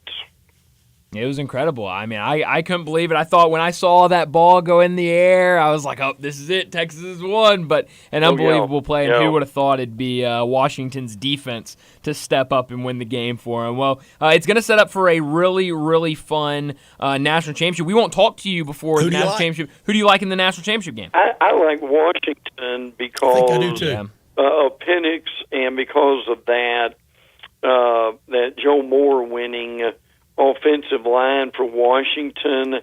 And by the way, I'm guessing y'all may have chuckled at this like a lot of people have. You've got Michigan and Washington that are going to be on all week long with advertising from ESPN that you can't pay for every time that game being promoted pops up there. So it's going to be on ESPN all week long, and then next year, both those schools are going to be with Fox. That's right. Is there some irony to that somewhere? There is, and I kind of like it. Yeah. It's going to be fun. It's going to be a lot of fun. Well, Brent, thanks so much for joining us. Happy We'll New do it Year. again next week. Happy New Year, guys. Thanks much, okay? Thanks, Brent. Thank you, Brent Beard, with us every Tuesday from down in Jacksonville talking college football. And at the commissary, happy 2024 from Walker Taylor and all of his team at both places for the commissary, the new Collierville commissary at Houston, Levy, and Poplar, and the original in Germantown. And both are perfect for a big group, a big outing to go to and maybe watch the Grizzlies game tonight or tomorrow night, or the Tigers on Thursday, next week to watch the national championship game. And that's where you can get that Memphis-style barbecue and the ribs. Delicious, and it screams Memphis the slow-cooked way. If you want it fast and easy, if you're craving an easier way to order, text commissary to 33733. Start with the appetizers and go slow, like the smoked chicken wings, the cheese plate, or the tamales, or the staple of sports, the staple of great food, the barbecue nachos. Then dig into the ribs or the shoulder, chopped or pulled on a plate, on a sandwich. And Walker wants to thank everyone for both Thanksgiving and Christmas holidays that bought the holiday ham or the turkey, and he'll have that again next year. But every meal, every barbecue meal comes with all the sides, like the beans, the slaw, the deviled eggs, bread as well, and you can order it by the pound with the 6-pack or the 8-pack or the 12-pack. The salads are great, and the desserts are outstanding, like the best lemon icebox pie I've ever had anywhere, and the terrific banana pudding. 901-754-5540. Go online at commissarybbq.com. They're in Collierville and in Germantown since 1981, and the party areas, so much fun. Orders to go, catering, tailgating, and come holiday time, it'll be time again once we get to next October, November, December for the holiday ham and the holiday turkey. 901-754-5540 or online at commissarybbq.com. Well, we've talked a lot about the semifinal games from last night, but it was also a really fun weekend, just bowl games in general, some really fun ones starting on Friday and then really going into the weekend and even yesterday. So let's get to a break, and when we come back, we'll talk about the bowl games from the weekend. That's next on Sports Time. We are real sports talk. Sports 56 WHBQ. Available on your radio dial at 560 AM and 98.5 FM, as well as around the world online at sports56whbq.com. Take us with you everywhere by downloading the Sports 56 app. And at home, just say, Alexa, play Sports 56. Wherever you are, stay tuned in to Real Sports Talk. Sports 56 and 98.5 FM. When a cold comes on strong, try DayQuil's Severe Honey Flavor. The daytime, coughing, aching, stuffy head, fever, honeylicious, power through your day medicine. Powerful cold and flu symptom relief with a honeylicious taste, so a cold won't slow you down. Get back to your day feeling relieved, enjoying the delicious flavor of DayQuil Severe Honey.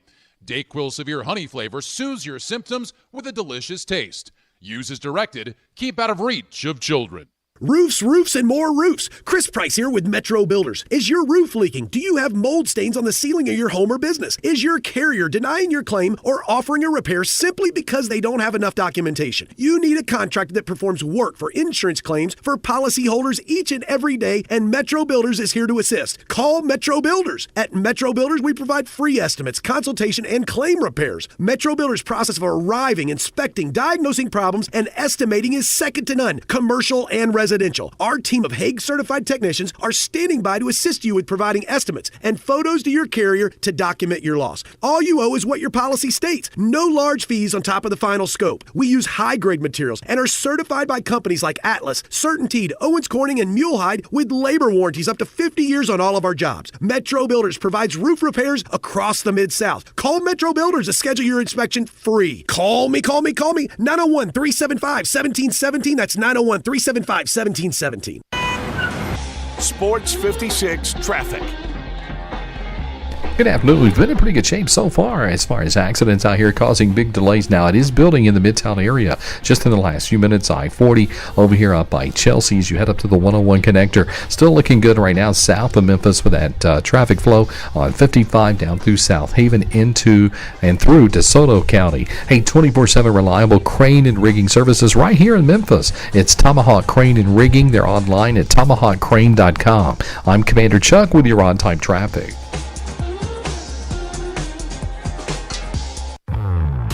Now back to Sports Time on Sports 56 and 98.5 FM. Here once again are Brett Norsworthy and Bryant Dacus.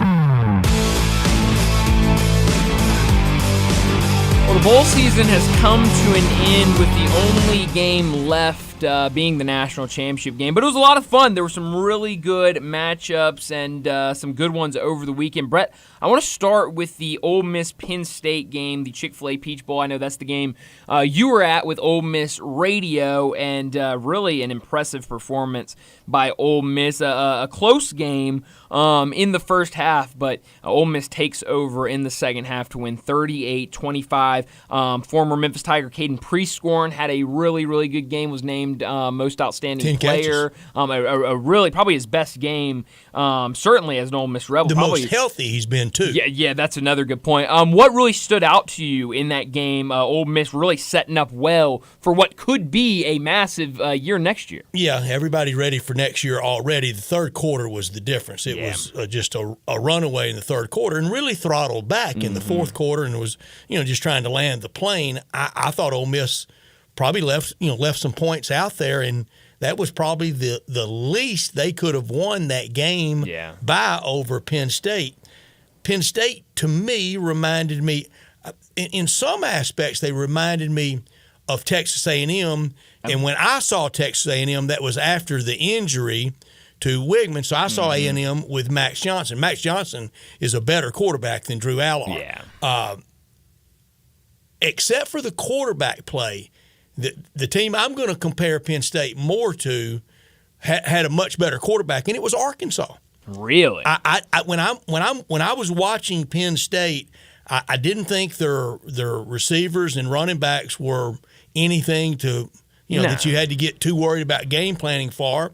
And KJ Jefferson's a better player than Allard. I just didn't think they were very good. What was good around Penn State, though? Those fans. Oh, man. They got really good fans. Only the second time I've ever seen Penn State in person, 1979 Liberty Bowl, the other one. And fun to be around those people all week and that media that covers them. You'd go to a press conference for the coordinators, the offensive and defensive coordinators. And Ole Miss, I'm not saying this is all that was there, but covering the press conferences, it'd be about 6 or 8 people, a couple TV stations from Jackson, the Golden Triangle, the beat guys and website people. Penn State would have 40. Holy cow. I mean, covered like and you think of the population base. I mean, Pittsburgh and Philadelphia, the other big cities in that state, and how prominent football that it is to them. But now James Franklin 0-4 against the SEC in bowl games, and had to go there post game. You go out and get, I think, really worked. and he blames it on the officiating. Yeah, I mean, that's what happens. But Penn State had 6 penalties. Ole Miss had 5. I mean, that's pretty even if you ask me. I mean, but hey, whatever. But no, you're right about the fans and their media as well. I remember at the Cotton Bowl when Memphis and Penn State played, they had a ton of people in the press box. I was sitting, I think both sides of me in the press box were Penn State people, and really, really nice. Really nice people. And the fans were really nice. It was funny because that was the year Penn State thought they should be in the Rose Bowl, and a really good team. Micah Parsons on the defense. And so after the game, they beat Memphis. Memphis fans are leaving there. They're just glad they're there. I mean, everyone's cheering and Tiger chants are everywhere. And literally, Penn State fans I was walking next to Penn State fans. They were like, "Why are Memphis fans so happy right now?" I was like, "I mean, we're at the Cotton Bowl. I mean, we're just happy. I mean, we don't care what the score is." And all those jerseys. Oh man. Jerseys or a hoodie or a sweatshirt. Oh, yeah. Every single fan, man, woman, and child, they had on. When we're talking about next year's teams and can make noise, and they'll make noise in a different league. 10-3 Arizona. Yeah, no, really good team. Fish. And you're right. What Jed Fish has done has been, really, really fun to watch from a team that I don't think anybody saw them doing much They this want to year. be the Big 12 rep. They do, and I think they'll have a good chance. What they did to Oklahoma, I know a lot of people were talking about the opt-outs, but me and John that the morning of that game were talking about. I don't think the opt-outs played as big of a part in that game as we thought they would because offensive line was a concern, but they were able to move guys around, shuffle guys. They had older guys that they could shuffle in. But man, Arizona really put it to them. And what I was more impressed with was Oklahoma goes up. It looked like they were controlling the game, and for Arizona to come back and win that game the way they did was really impressive. The Tigers win in the Liberty Bowl 36-26. We've talked a lot about that and the hype for next year. So do you think the fans that were disengaged can be won back? Dave said he thought during the Liberty Bowl people were being won back. Can they be in a large number? And also, and it's not, and I don't need to see pictures on the internet next year of we're going to have to go for 2 years, 2 games in a construction zone. Sure. That's part of it. Yeah, no, you're absolutely right. That is part of it, and I think they can be That's one a back. little few steps back Sure. to take 50 forward. Yes, absolutely. And so, I think you're starting to see people, because it seemed like the biggest argument, and I mentioned this earlier, about this team was they're just beating nobodies. They can't beat, the big boys. And they went out and beat a Power 5, the conference that Memphis fans, we've talked about it. We want them to get into the Big 12. We defended that at the time. They were beating the teams on their schedule. Exactly. And I even saw this tweet from Jonah Dillon just about 30 minutes to an hour ago. Way too early, but looking ahead to next season, every Group of 5 team that finished ahead of Memphis this season, besides Miami of Ohio, who finished 11-3, will have a new quarterback next year. UTSA, Toledo, Liberty, Troy, Tulane, James Madison all have quarterbacks that have either left the school or are in the transfer portal. And I think going back to that, the experience, bringing back a guy like Seth Hennigan, I think you can get a lot of excitement next year by selling the look what this season can be. Tennessee 35-0 over Iowa in the predictable after every futile offensive performance for Iowa, the piling on of Iowa. Yeah. I still contend a lot of places should be hoping they get to Iowa status. Yes. 10 wins in the Big Ten championship game. We know the divisions are going away, and it's not going to be as easy for them to get there. But it feels like, and seeing Kirk Ferentz and Josh Heupel was trying to run it up at the buzzer, man. and I didn't mind it. Nah, well, if you had the under, you would have minded, Brett. If it went under, didn't it? It did, but oh man, he was trying to punch it in there at the end, sure and that was. would have gone over. I didn't mind it because you hear so much about Big Ten football and a Big Ten defense, and he was trying to get his younger players involved. I didn't mind it at all, and Kirk Ferentz post-game took it like a man, straight over, handshake, congratulations. Wasn't any, what were you trying to do, trying to show me up? I think Kirk Ferentz is trying to tell his fans, I am maxing out here year in and year out, getting the number of wins we get. Who do we think we are? I think a lot of teams in the SEC should learn kind of their place like Iowa accepts theirs. Well, and that's a good point because I thought we were going to get some – I thought it could get ugly after that game with Tennessee trying to punch I thought this it in. is going to be an interesting handshake. Yeah. And Brock Osweiler, the analyst, was pouring fuel on it, though. He really was. No, you're absolutely right. And it was weird because it was just very weird how that whole game ended. But no, a interesting game. The under hit again for Iowa. Always remember, Brett, you cannot spell under without IOWA. And just barely. But Nico, what he did in his debut game against Iowa, I know a lot of Tennessee fans are really excited about what he can be. He made the most of his debut. And the most was made in the Mayo Bowl and in the Pop-Tart Bowl. Oh, man, Brett, the Pop-Tart Bowl, moved way up on my bowl power rankings. Can you ever open Pop-Tarts again and not think of the Pop-Tart Bowl? How about this, Brett? I don't know how familiar you are with the cookie store Crumble, but it's like gourmet cookies, really good. They come out with new cookies every single week. They had a Pop-Tart inspired cookie with little Pop-Tarts on top of it the week of that game. I went and bought one while I was watching that Pop-Tart game the night before. I told John this. We were watching the game, Johnny and I were, when we were doing the show because it came on, I think it started like 5:30. So we saw the introduction, we saw the Pop-Tart jump out of the toaster. And Brett, I'll be honest, was ticking. I'm gonna pat myself on the back. I called exactly what would happen for the Pop-Tart to turn into an edible mascot. I've got to say, I'm very young in this radio game. My proudest moment so far in radio was calling what would happen to the Pop-Tart after the game. And Kansas State, the winner of that game, they could be the Big 12 rep. The changing bowl picture, I don't think it's changed for any game more than how, and now it's not part of ESPN, ABC, almost the Witness Protection Bowl, the Sun Bowl. Yeah, man, the Sun Bowl has taken a hit, and it was right there because of what ESPN has become with kind of bowl games. That was the 1:00 game on that Friday, and it really got lost in with the blowout it was. I mean, nobody was watching that game. That Clemson-Kentucky game, we talked about that earlier, turned into a really good game at the end. I mean, half the time I kind of forgot it was on Friday afternoon. Do you think what Georgia did to Florida State was over a line?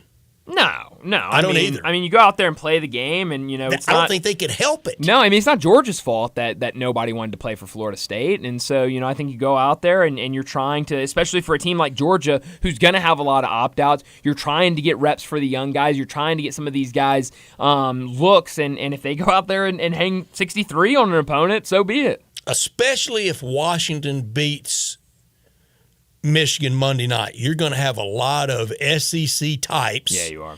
SEC think pieces want to advance the notion of Georgia's really the best team. Yeah. That's just not how it works. No, it's not, and I think it was David Cobb that was on with John earlier today, and he said, when you see those final polls come out after the national championship, he said, I think you're going to see a handful of votes for Georgia being number one if Washington beats Michigan and makes it look pretty easy, or doesn't make it look easy if it's kind of a close game, kind of an ugly game. He thinks that you could see some SEC voters vote Georgia number one. Could you, with a clear conscience, do that? Absolutely not. I no couldn't. chance. Monday night, the winner is the champ. Yes, I mean they're the champ, and whoever wins it deserves it. And Let's they've don't shown move why the they deserve it when it doesn't go our way. I mean they're both undefeated. I mean, and Georgia, as good as they are, Brett, you came in after they played Ole Miss, and you said this is the best team I've seen all year. This is the best team I've seen in a while. But Alabama beat them, and then Alabama goes out last night and loses to Michigan, an undefeated Michigan team. Washington, even though everyone continues to doubt them and makes them underdogs, they still go into the national championship as an undefeated team. I think I'll do it now. This year in the college football season, in person, I got to see 19 different college football teams. Okay. 16 of those are FBS. Sewanee, Rhodes, I'm not going to rank it here. I'm not going to rank Mercer from FCS. I'm going to rank in order the 16 teams I saw in person. And I don't like doing this with what I saw on the field. Right. But I'm talking about on the day when I saw this team and kind of what my impression was of them. Number one, Georgia. Number 2, Alabama. 3, Ole Miss. 4, LSU. 5, Mizzou. 6, Penn State. 7, Texas A&M. 8, Georgia Tech. 9, Tulane. 10, Memphis. 11, Auburn. 12, Mississippi State. 13, Arkansas. 14, Vandy. 15, Louisiana Monroe. And 16, Hawaii. Wow. No, it's a good list, and shout out to Georgia Tech, Memphis, and Tulane ahead of a couple of SEC teams in there. So that's definitely good for those programs. I think Memphis would have. I think Georgia Tech or Tulane playing Auburn, Mississippi State, Arkansas, and Vanderbilt would have fared really well. Well, and how about, I know you were off when this game happened, this a couple weeks ago now that this game happened. It was actually, I think, your last day with us before your break. Georgia Tech going out and capping off a great season with a win over UCF in the Gasparilla Bowl. I'm not going to do it, but if I had to rank quarterbacks, Haynes King would be way up there. Oh, I believe it. No, he had a really good season. I think Jaden Daniels would be 1. Sure. Dart, Beck, Milroe in that mix, Brady Cook in that mix. Yeah. Some good quarterbacks you saw. Haynes King would be right there. Wow. I didn't see Michael Pratt. Right, he was out that game. Well, I did against Memphis. I did see Michael Pratt against Memphis. But you didn't see him against Ole Miss. That was the Kai Horton game. But Haynes King's a really good player. You saw some good quarterbacks this year. I mean, that kind of shows how strong of a conference the SEC is when it comes to quarterbacks. But a good year of seeing good teams. I think that's a really, really good list. Well, let's go ahead and get to a break, and when we come back, it'll be time for Big Number of the Day. Add a little fun to your lunch break. Join Johnny Radio for Sports 56 Happy Hour from 11 to 1 every weekday on Sports 56 and 98.5 FM. You or someone you know or care about has dealt with a difficult divorce. When facing divorce, you need the attorneys at Rice Law. Nick and Larry Rice lead the firm with 3 generations and 7 decades of experience. Located in Memphis, serving the entire state of Tennessee and North Mississippi. Rice Law is who you need to call. Simple or difficult divorce, they know how to handle it. Call Rice Law at 901-526-6701, or for more information, visit them at aboutdivorce.com. That's aboutdivorce.com. At Grainger, we're for the ones who specialize in saving the day, and for the ones who've mastered the art of keeping business moving. We offer industrial-grade supplies for every industry, with same-day pickup and next-day delivery on most orders. All backed by real people ready to help. So you can get the right answers and products right when you need them. Call, clickgrainger.com, or just stop by. Grainger, for the ones who get it done. Welcome to The Rendezvous. This is John Vergas. When my dad started The Rendezvous in 1948, I don't think anyone could have imagined we'd still be serving shoulder, cheese plates, and our world-famous dry rub ribs 75 years later. But we are still here in the basement, in an alley in downtown Memphis. We sincerely thank you for making The Rendezvous what it is today. Charlie Vergas Rendezvous. Schedule your holiday gift deliveries today at hogsfly.com. So you need to sell your house? I have the solution. Call 901-406-1101. That's 901-406-1101. Call my buddy Bill at I Buy Houses. Any house, any area, as is. It's literally as simple as that. Just pick up your phone. Call 901-406-1101. That's 901-406-1101. Call my buddy Bill at I Buy Houses. Guaranteed to close in 5 days. If you need to sell your house fast, call Bill at 901-406-1101. That's Bill at I Buy Houses. Do you know one of the best things you can do for your employees or family's health? Provide Arctic Clear bottled water. Arctic Clear bottled water is your locally owned and operated bottled water provider. Arctic Clear is 100% natural spring water with free delivery and setup, dependable service, and no long-term contracts. What an easy choice. Call Jeff Manus today, 901-382-2363, or visit arctic-clear.com. Arctic Clear bottled water. Call now, 382-2363. That's 382-2363. Now back to Sports Time on Sports 56 and 98.5 FM. Here once again are Brett Norsworthy and Bryant Dacus.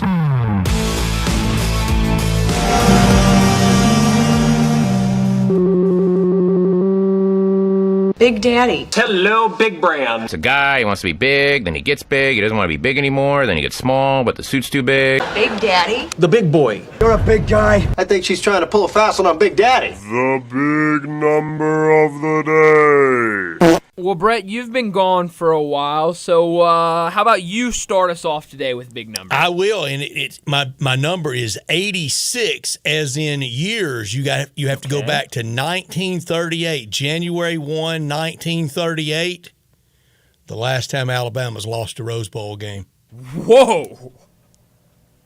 Lost to the Cal Bears.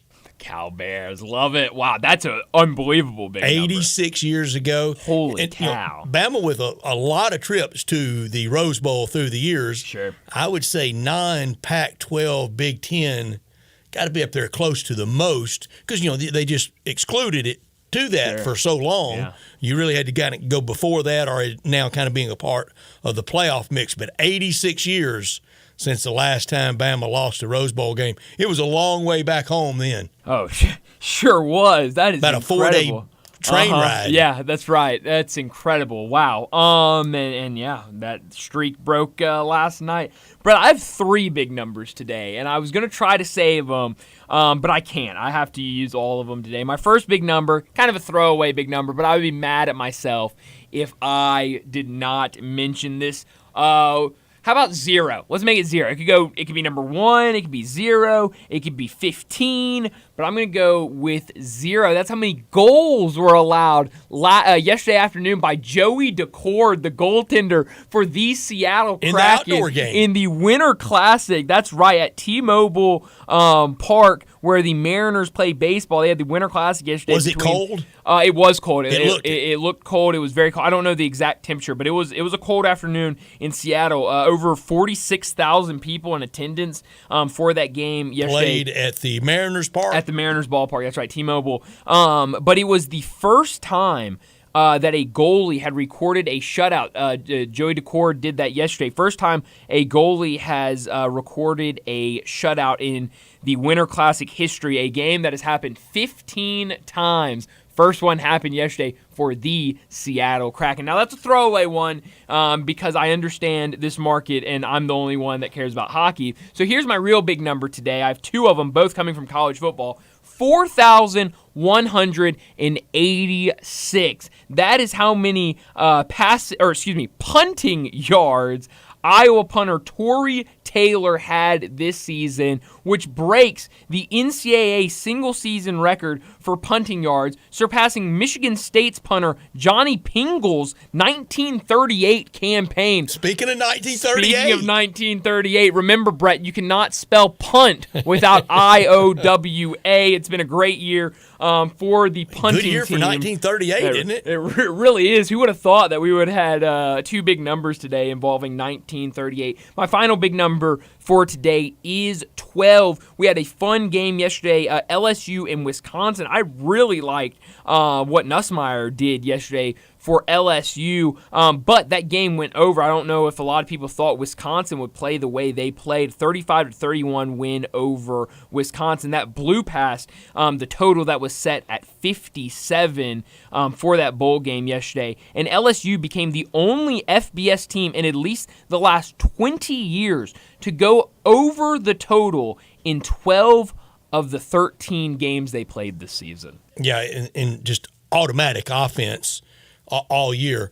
And Kirk Herbstreit made a lot of news yesterday, I think on game day, in some pregame hit, talking about he thinks there needs to be the elimination of half the bowls. Yeah, no, I didn't see the clip, but I did see the headlines about that. And we talked about kind of the sad state of the Sun Bowl. Yeah. It's got to be changing going forward. Not that it's big news, but Barstool's ending their affiliation with the Arizona Bowl. I refuse to call it that. Yeah. And it was on the CW, but it was still the same stream or broadcast that they had on their website with their announcers, and we've already talked about their announcers. I remember when they had the Barstool Classic in basketball earlier this season, and it just became, two guys sitting there with a play-by-play guy, and they were just talking about the bets they had made in that basketball game, which I understand there's a market for that out there, but most people that are sitting down watching a bowl game, yes, most people that are sitting there watching a bowl game do not care about what bets you've placed for this game. But I do love bowl season. I love all these bowl games. It's interesting how some of them. I don't know how to stay in this form, and I'm to where I don't know if I want it to stay in this form. Well, it's a good point too, because Brett, we talked about the Pop-Tart Bowl earlier. I mean, we've gotten to a point in bowl season where there, a lot of people are there. That's true, but we've gotten to a point with bowl games that we're having to turn a mascot into a giant edible mascot and dump mayonnaise on a winning coach just to get people excited for the bowl game. So, I don't know if he's wrong about that point, because it really has turned from this game's going to be really good, we got to watch this game, to, oh man, I got to see a head coach get mayonnaise dumped all over his head. Yeah, and a lot of the games were not well attended. Now, the TV ratings have been terrific. Sure, absolutely. And we're waiting for yesterday's. Which are going to be astronomical. They have to be.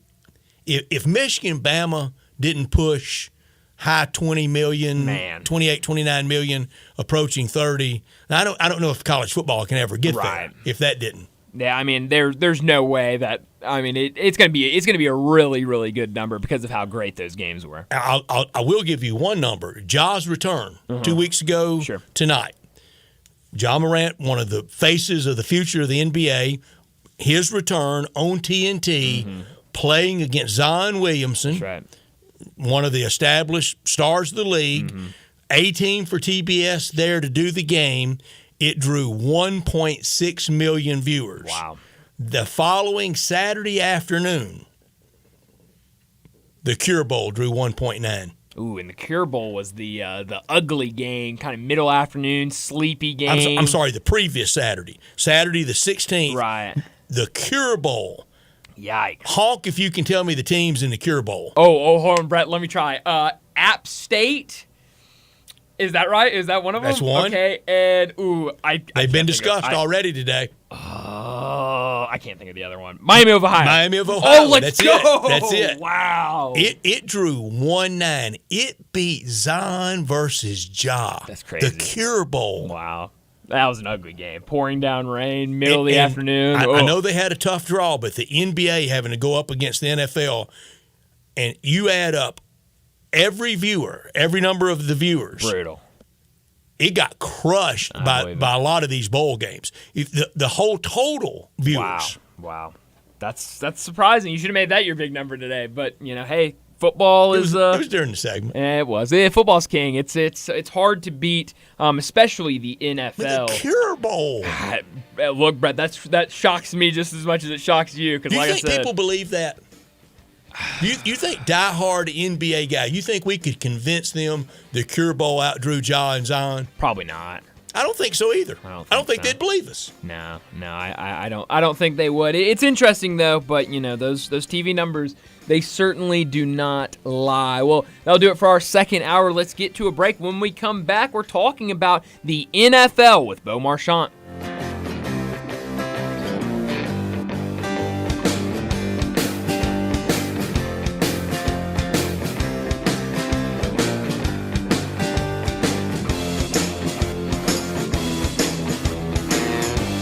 Moving is stressful, but Black Tie Moving can take the worry out of the process. Whether you're moving across town or across country, moving your home or your office, your personal moving concierge from Black Tie Moving will work with you to design a plan that perfectly fits your budget and needs. And they're available 24/7 to answer any questions you have. Give Black Tie Moving a call at 901-316-6196 or go to blacktiemoving.com/Memphis to get your personal, no obligation quote from the moving experts at Black Tie Moving.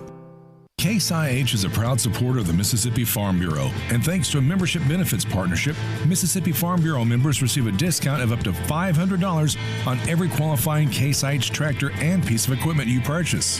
This discount may be used with other promotions, rebates, or offers. So join Mid-South Ag Equipment and the Mississippi Farm Bureau and pocket up to $500 in savings.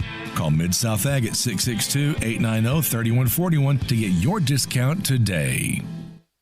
Wesley Financial Group is not a law firm. This story is called The Ugly Truth About Timeshare. If you think you've done your family a favor by buying a timeshare, you need my help. Hello, I'm Chuck McDowell, CEO and founder of Wesley Financial Group. 10 years ago, I started helping folks cancel their timeshare. And in the process, started what's now called the timeshare cancellation industry. Timeshare is the only thing that you can buy that you can't tell me how much it's going to cost or when it's going to end. When you buy a timeshare, you give them a blank check to fill out any amount they want for annual maintenance and assessment fees. The crazy thing is, this never ends. Even when you die, your family's now going to be stuck with this burden. Stop the insanity today. Call my office now. If we take you as a client, I guarantee we'll cancel your timeshare or you'll pay nothing. Call for your free information kit. 800-462-3333. That's 800-462-3333. 800-462-3333.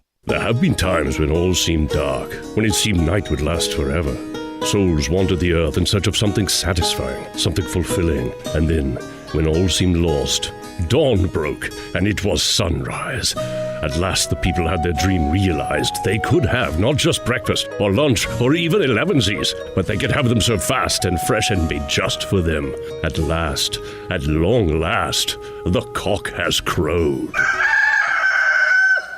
I know the sweetest thing in Memphis, and I know it's been around for 120 years. You know, I'm talking about Dinstall's, and it's time to stock up heavy on Cashew Crunch, Heavenly Crunch, Turtlettes, all of your favorite Dinstall's treats to watch the playoff games and to watch all the basketball. It's so easy to get. The sweetest thing in Memphis, all you have to do is head to Laurelwood or head to Germantown and Poplar right across from the hospital, or go where they make the candies. That's on Pleasant View. There's nothing that says Memphis better than Cashew Crunch with that little tinge of coconut, or the Turtlettes. Let's face it, there's nothing better than Dinstall's chocolate.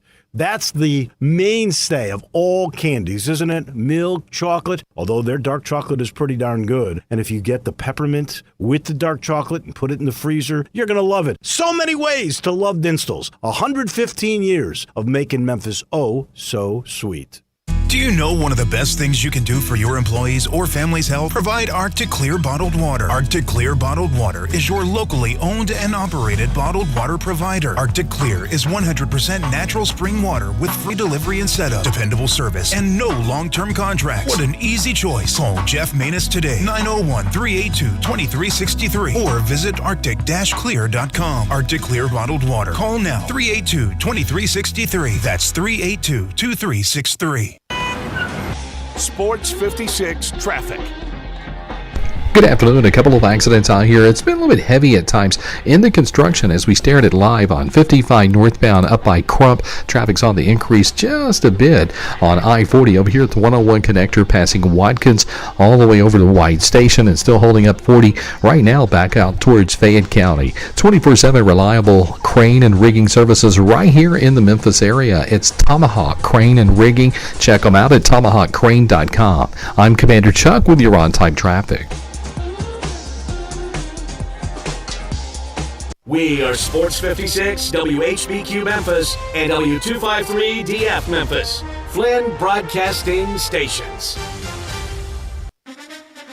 National Football League talk every Tuesday with Bo Marchant, covering the NFL Draft at collegetopro.com and the NFL Draft Bible, covering the Steelers for Sports Illustrated, living and running in Eastern Ohio, and on Twitter X at Bo Marchant. Here's Bo with Bryant and Brett.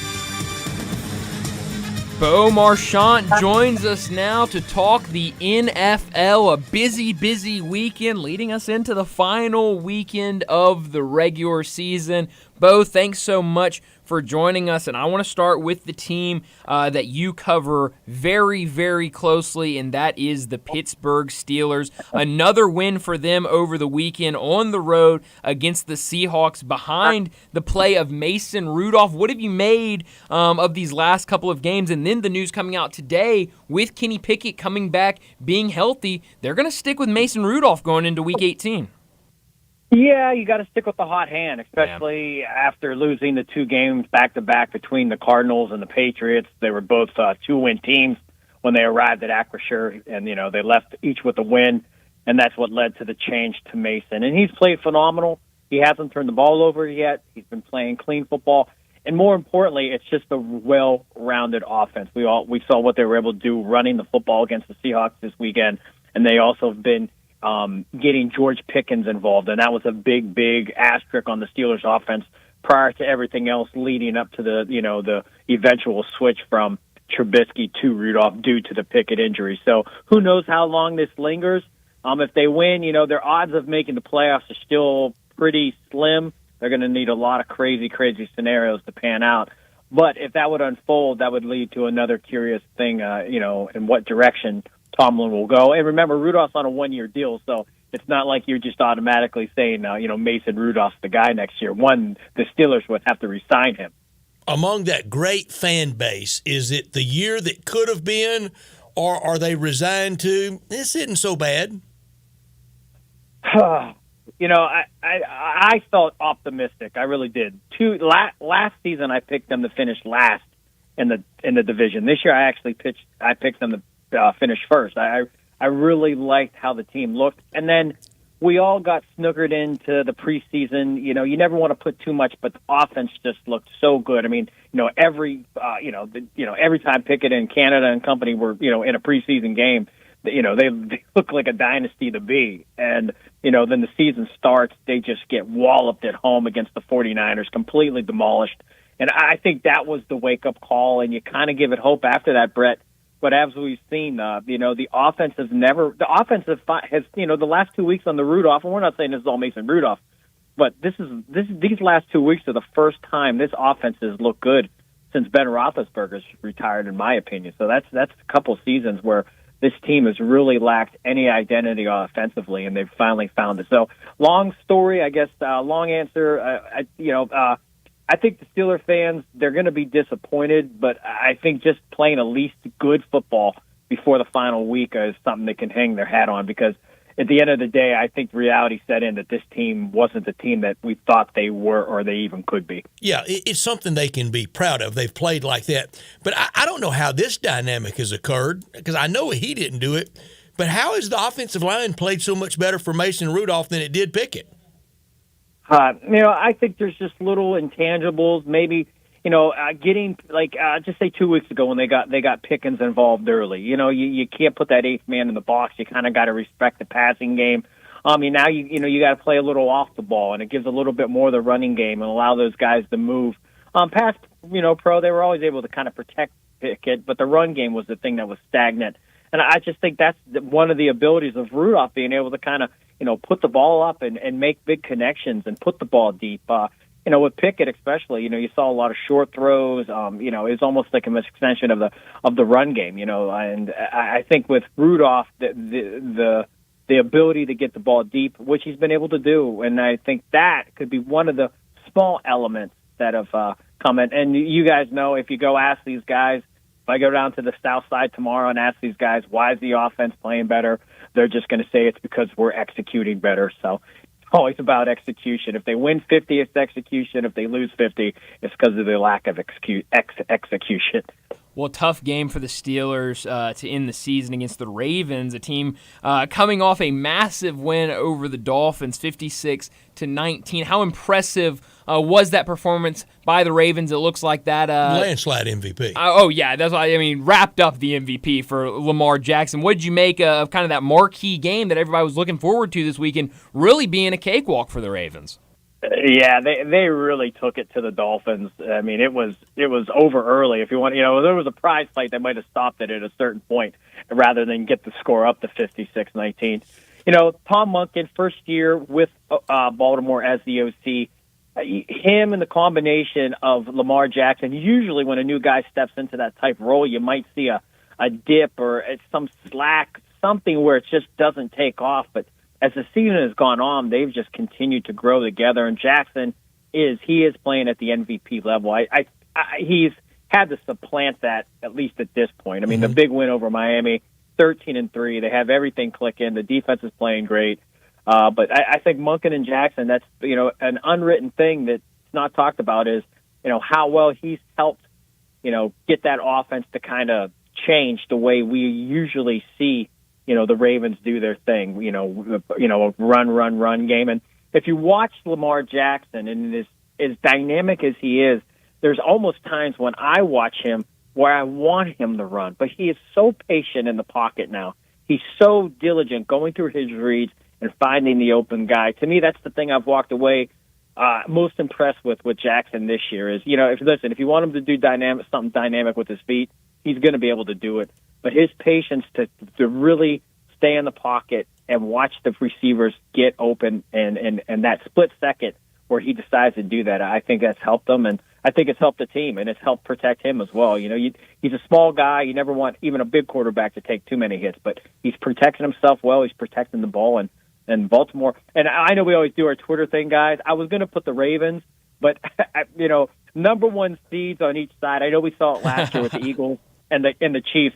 It's a rarity. I think 12 or 13 times in the history since they've been doing seeding have we had one AFC, NFC. So I just wanted to, if I was going to take out the 49ers, I was going to put the Eagles and then the Ravens. I just think it's very difficult for those number ones to meet. And as we've seen, the history proves it. It's hard once the playoffs start to get the ones back to the Super Bowl. This could be the year where we have a Super Bowl of 4s versus 4s, or a 4 versus a 5.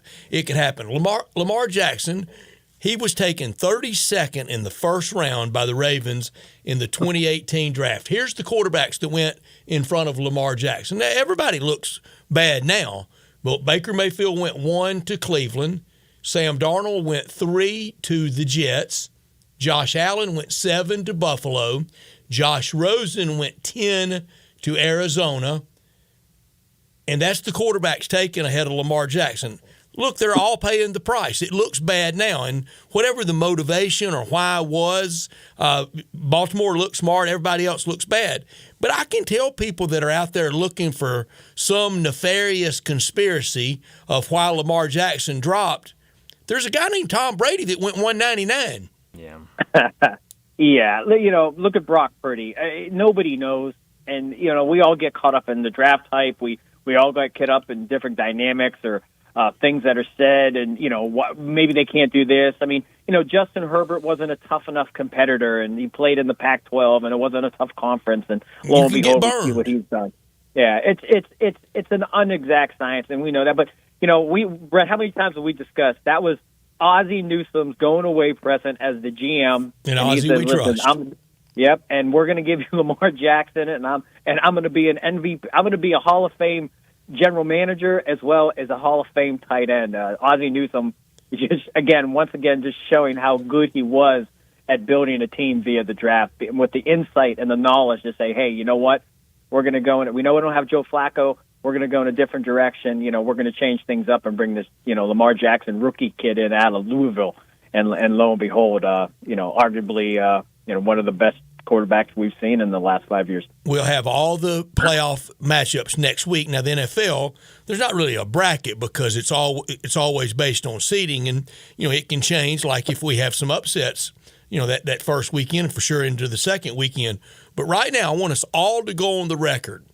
What do you think Lamar Jackson has to do in the playoffs to back off the critics for the lack of playoff success? Here's mine. Just get to an AFC championship game. Anything after that, then I think it speaks for itself. But anything before that, maybe not to the level of criticism he has endured, but there still will be questions. I say AFC championship game, after that, house money. Bo, what are yours? I agree with you 100%. I think it's an AFC championship game, but I'll add he has to play well if they lose. If they lose at home, in the AFC Championship game, and he underperforms significantly, then I think the boo birds and all the spectacle, everything all the scrutiny, it'll fall back on his shoulders once again. Yeah, I could definitely see that. Bo, I know the weekend was good for you with the Steelers in the NFL. Are you there with us on AFC? Yeah, yeah, absolutely. Brett, I don't know how the weekend was for you in the NFL, but I know for me it was an unbelievable weekend if I can speak for myself. I mean, the Cowboys winning Saturday night, and then the Eagles just not showing up against the Cardinals. I shouldn't say that. They played well in the first half. But I have questions about both of those games. I guess I'll start with my Cowboys. A lot of people have been talking about the call at the end of the game, the flag on Detroit that took away their 2-point conversion to win the game. An eligible man. There's video that shows him running over and talking to the official and saying, I'm eligible before the play. What did you make? Two different linemen. Yeah, that's right. What did you make of that sequence Saturday night in the Detroit and Dallas game? Well, I mean, Dan Kimball, I believe, after the game, he said you're only allowed to, put one eligible lineman in. And so, behold, if Skipper and the other guy at 68 came in and did that, then Skipper had to be the guy if that was the case. It was a weird ending, but nonetheless, that's the rule. I mean, if that is the rule, then it's the rule. It's the rule. You can only have one do it. You can't have two eligible. So, and it's not the Cowboys' job to referee the game. Thank you. No, and and to me, and I think those are the type of those are the best, 11 or 12 men on the field, something like that. It's not the referees being nitpicky. That's a specific rule, and in that particular play, it is a huge rule because it's just hypothetically, if Brian doesn't declare himself an eligible you receiver, wouldn't know who to cover. Why we're not going to cover him? Right. So it's very important that you see. And if you folks are at an NFL game, I mean, right when a guy comes in and he declares himself, the referee, he goes on the mic through the stadium. Sure does. Number 94 is eligible. Receiver. Yeah, and everybody knows. So, everybody in that stadium had to know that 70 or vice versa 68, which it couldn't have been because everybody would have heard it. But Brian, I think McCarthy walked over and gave Dan Campbell the game ball after electing to go for it, 3 straight times. That was that he made Riverboat Ron look like a non-gambler. Yeah, really. And, football is not golf. It's not the Cowboys go, no. It was I hit the ball and you didn't see it, or I double hit it and you didn't know it. You don't call your own. You don't call fouls on yourself. It's for the referees to do it. So the Cowboys, I mean, there's no reason for them to feel like they did something wrong. They won the game. They won the game. They won it very well. I hate to say this publicly, but I'm not going to lie to you guys. So I'm laying on the couch watching that game, and I'm looking at the score, and it's 17-13. And the whole entire time, I think the Cowboys are losing the game at that point. So while I'm watching it, nothing makes sense to me until I finally realize that the Cowboys were winning 17-13. Because there's a way you play the game, a time management, all those things. I'm like, wow, the Cowboys are not doing anything they're supposed to do right now. What is up with them? Until, lo and behold, I realized, that they are winning 17-13, not trailing. There's a real chance in the AFC for the Cleveland Browns to make noise, isn't it? There is. They're playing well. This is the fun part, I think, about Cleveland is, Joe Flacco is a proven winner. He's a Super Bowl winning quarterback. And he's playing great football, and the team believes in him. And I think that's when you have a guy that you can rally around, that you believe in, that just builds the confidence. We know the defense has been playing very well all year long. Stefanski has confidence in him. Yeah, and Stefanski, and Stefanski's a quarterback guy. We know he can, work well with the quarterback, and you just kind of see it. And we all know the injuries. I mean, for them to be 11-5, I think Sean McVay is, I think between Stefanski and Sean McVay as Coach of the Year candidates, Shane Steichen from, D'Amico Ryans from Houston, those guys, it's going to be a tough choice to leave one of those guys' name off that particular award because I think they've done so much. But Stefanski's done a great job. They could win 5 in a row. I just tweeted right before that. I mean, it'll be the first time they won 5 in a row since '94. So that just shows you the kind of, and what travels in the postseason. Defense and running game. Yeah, and they can do it. They're playing extremely well. And again, Flacco's, You know, they have a good vibe. You know, you've talked about those Cinderella stories. We could be at the end of time Super Bowl. It is in play. It's a little far-fetched, but it could happen. A Browns-Lions Super Bowl. Cow. End of time. Yeah, sure would be. It's possible. You know what, Brett? This is what I would love to ask, and my only opportunity would probably be down at the Combine when they put the GMs and the coaches up at the podiums. And I know they'll never admit it, but I just wanted to know. I want to know if anybody was pounding on the table for Joe Flacco when they were using P.J. Walker and those guys. I mean, did it get to this point where they eventually signed Flacco, or is there somebody internally that wanted Flacco? I thought they were going to be fine with Walker. Yeah. Yeah. But I'm just curious. It's something we'll probably never know, but I really do want to know that was Flacco on the radar at all? Were they sitting there, once Deshaun started missing time, that they're like, Well, they had to take him out of the Social Security line. He was already over there getting his benefits. That's right. 38 years old, and he's playing very He's well. 52 if he's a day. It's incredible. Back to the NFC East and the Eagles. A loss to the Cardinals on Sunday. What did you make of that? This Eagles team has now lost 4 of their last 5 games. On the flip side of that, the Cardinals, even though the fans booed the stew they out of sure them. did. But the Cardinals this year, even though they've not been good at all, they have wins now. In their 4 wins this season, they have wins over the Cowboys, the Steelers, and the Eagles. But what did you make of the Except Eagles for Florida on would Saturday? claim a national It sure championship would. out of that. Yeah, listen, I did not see that one coming at all. It definitely an upset. I mean, you talk about, especially in Philadelphia. What was the money line on that, Brian? Oh, I'll look it up. Go ahead, Bo. I'm sorry. Well, no, you're fine.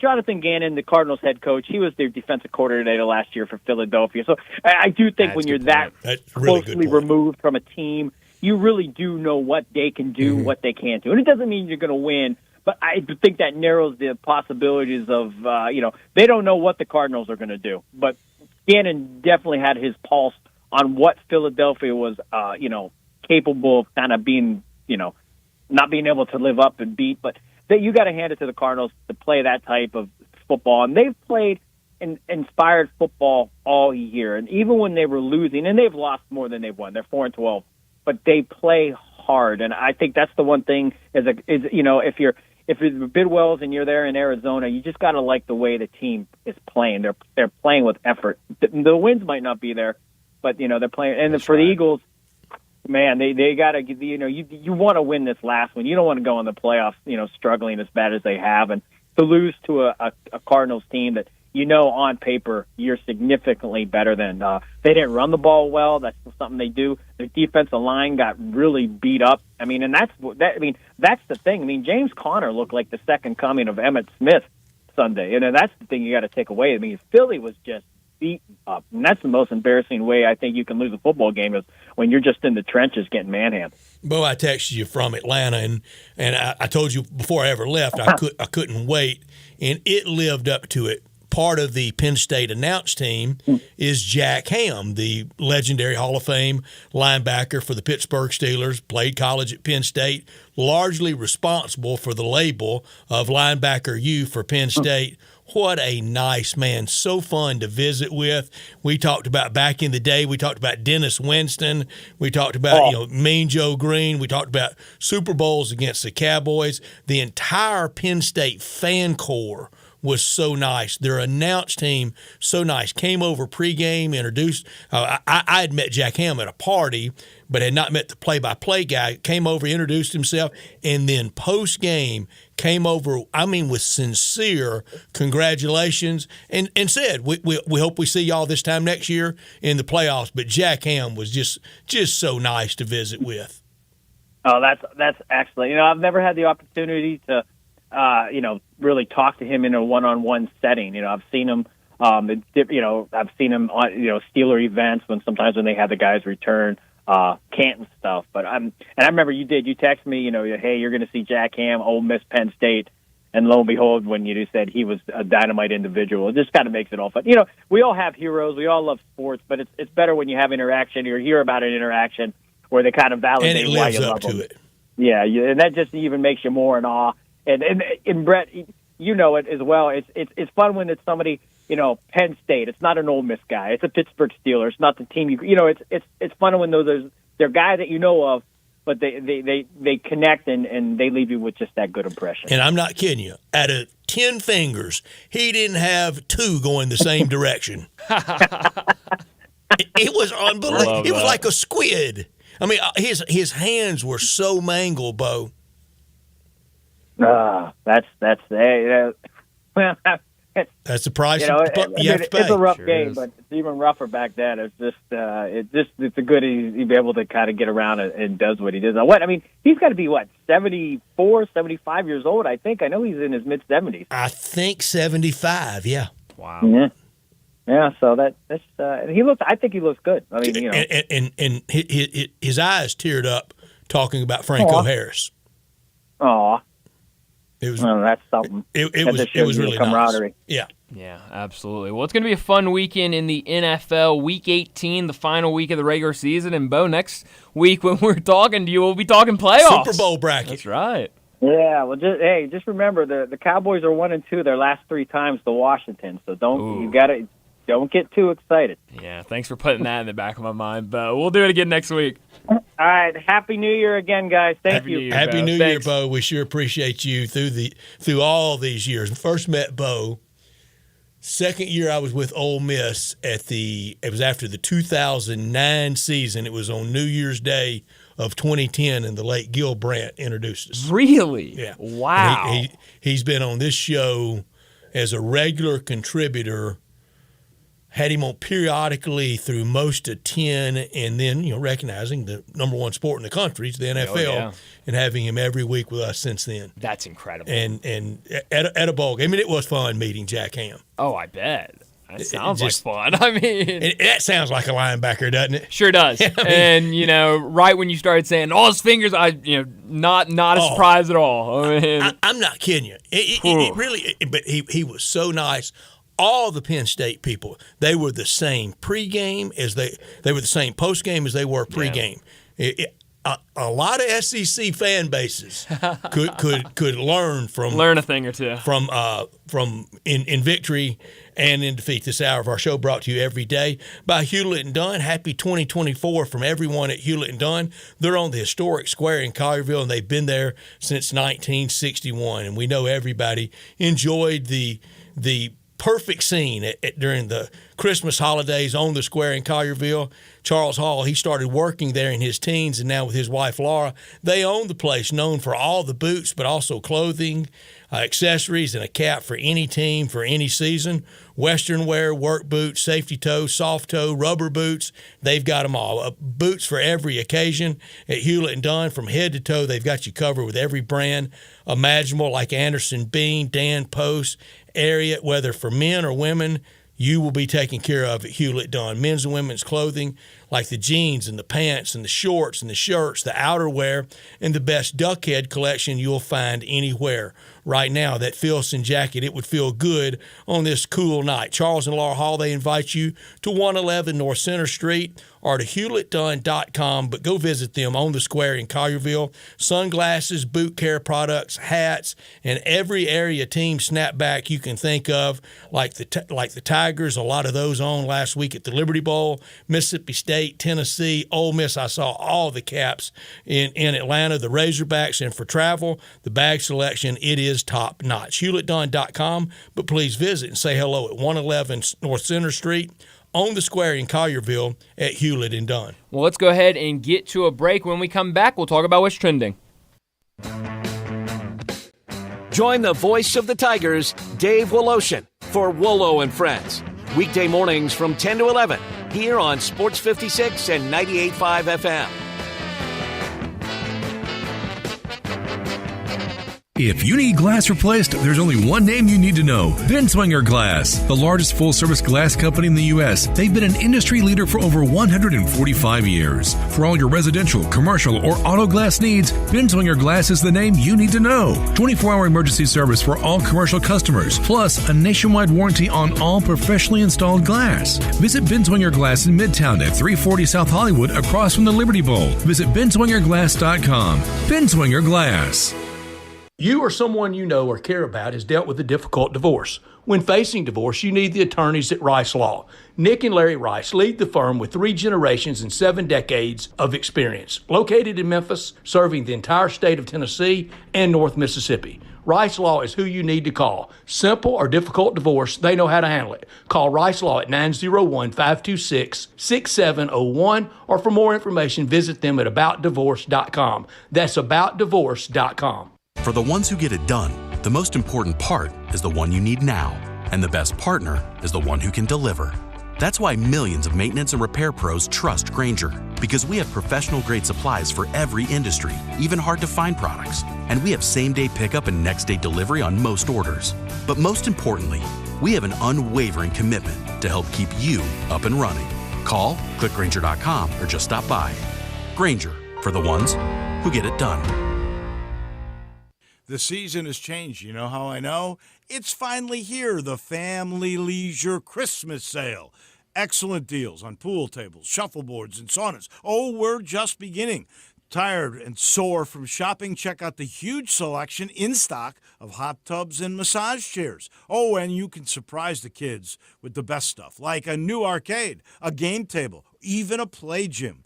Gifts for the whole family to enjoy and enjoy together. Also on sale. Theater seating, outdoor kitchens and grills, patio furniture, and fire pits. Merry Christmas from our family to yours. That's Family Leisure of Memphis. Every year we wait.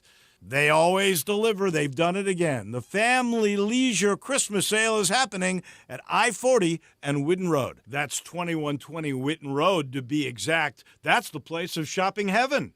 Family Leisure, where family and fun all come together. Upgrade your commute at Acura of Memphis. Seize the thrill and test drive one of our award-winning models, each packed with cutting-edge technology, luxurious amenities, and a driving experience that's sure to awaken your inner self. Driving shouldn't be a chore, it should be an adventure. Advance your drive today, shop our aggressive lease and finance options now, luxury is waiting at Acura of Memphis, or shop online 24/7, visit AcuraofMemphis.com.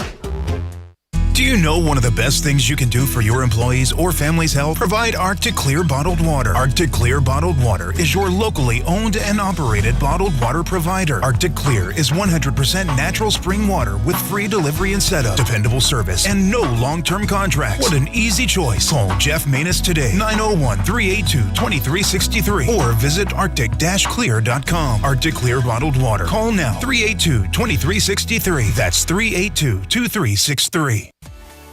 At Jason's Deli, when you're dining in or picking up curbside, you can expect wholesome food and no surprises, just delicious sandwiches, crisp salads, and quick quality meals made with the freshest ingredients and no artificial trans fats, MSG, high fructose corn syrup, or artificial colors and dyes. Around here, a lot of thought goes into what we put into our food and what we take out of it, because you're not just taking a bite, you're getting a taste of who we are. New items are constantly being created to expand our menu for all tastes and special diets, with vegan and gluten-free options available. Convenience and on-time delivery you can count on. It's just a click away at jasonsdeli.com, so whether you need to feed 5 people or 5,000, the team at Jason's Deli, they have the credentials and the commitment to keep you satisfied. Freshness is nearby at Jason's Deli, with locations at Ridgeway in the Park Place Center, Poplar and Highland, Germantown Road in Cordova, and on Goodman Road in Olive Branch. Jason's Deli. It's wholesome food and no surprises.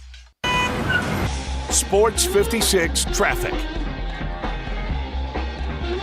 Good afternoon. It's starting to build just a bit over here on 240, getting on to 385 Bill Morris Parkway. That traffic volume has finally increased, continuing out into Collierville. It's also building over here at times on 40 east from Sycamore View Road all the way out into Fayette County. Still looks good. I-40 at Warford and Hollywood.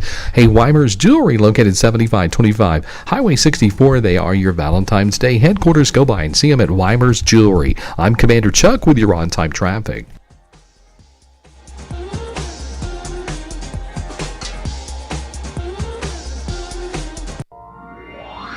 Now, back to Sports Time on Sports 56 and 98.5 FM. This hour is brought to you by Hewlett & Dunn, Boot and Jean Company in Collierville. Here once again are Brett Norsworthy and Bryant Dacus.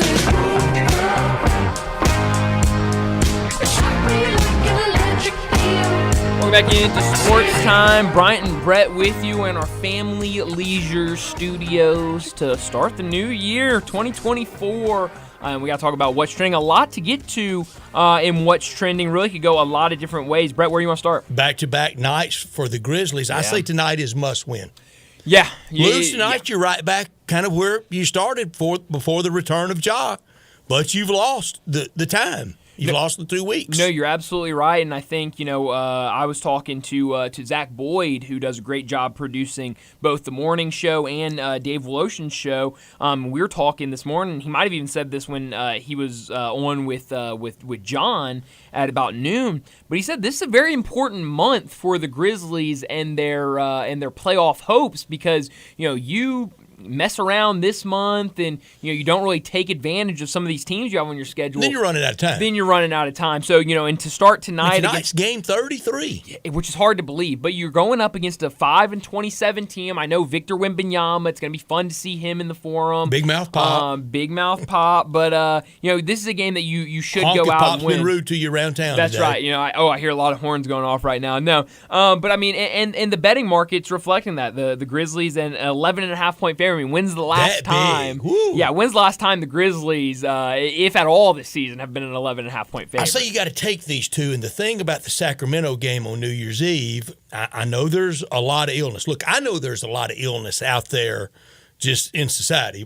We got Johnny on the DL. Uh-huh. I had the super crud the first 2 weeks of December. Yeah.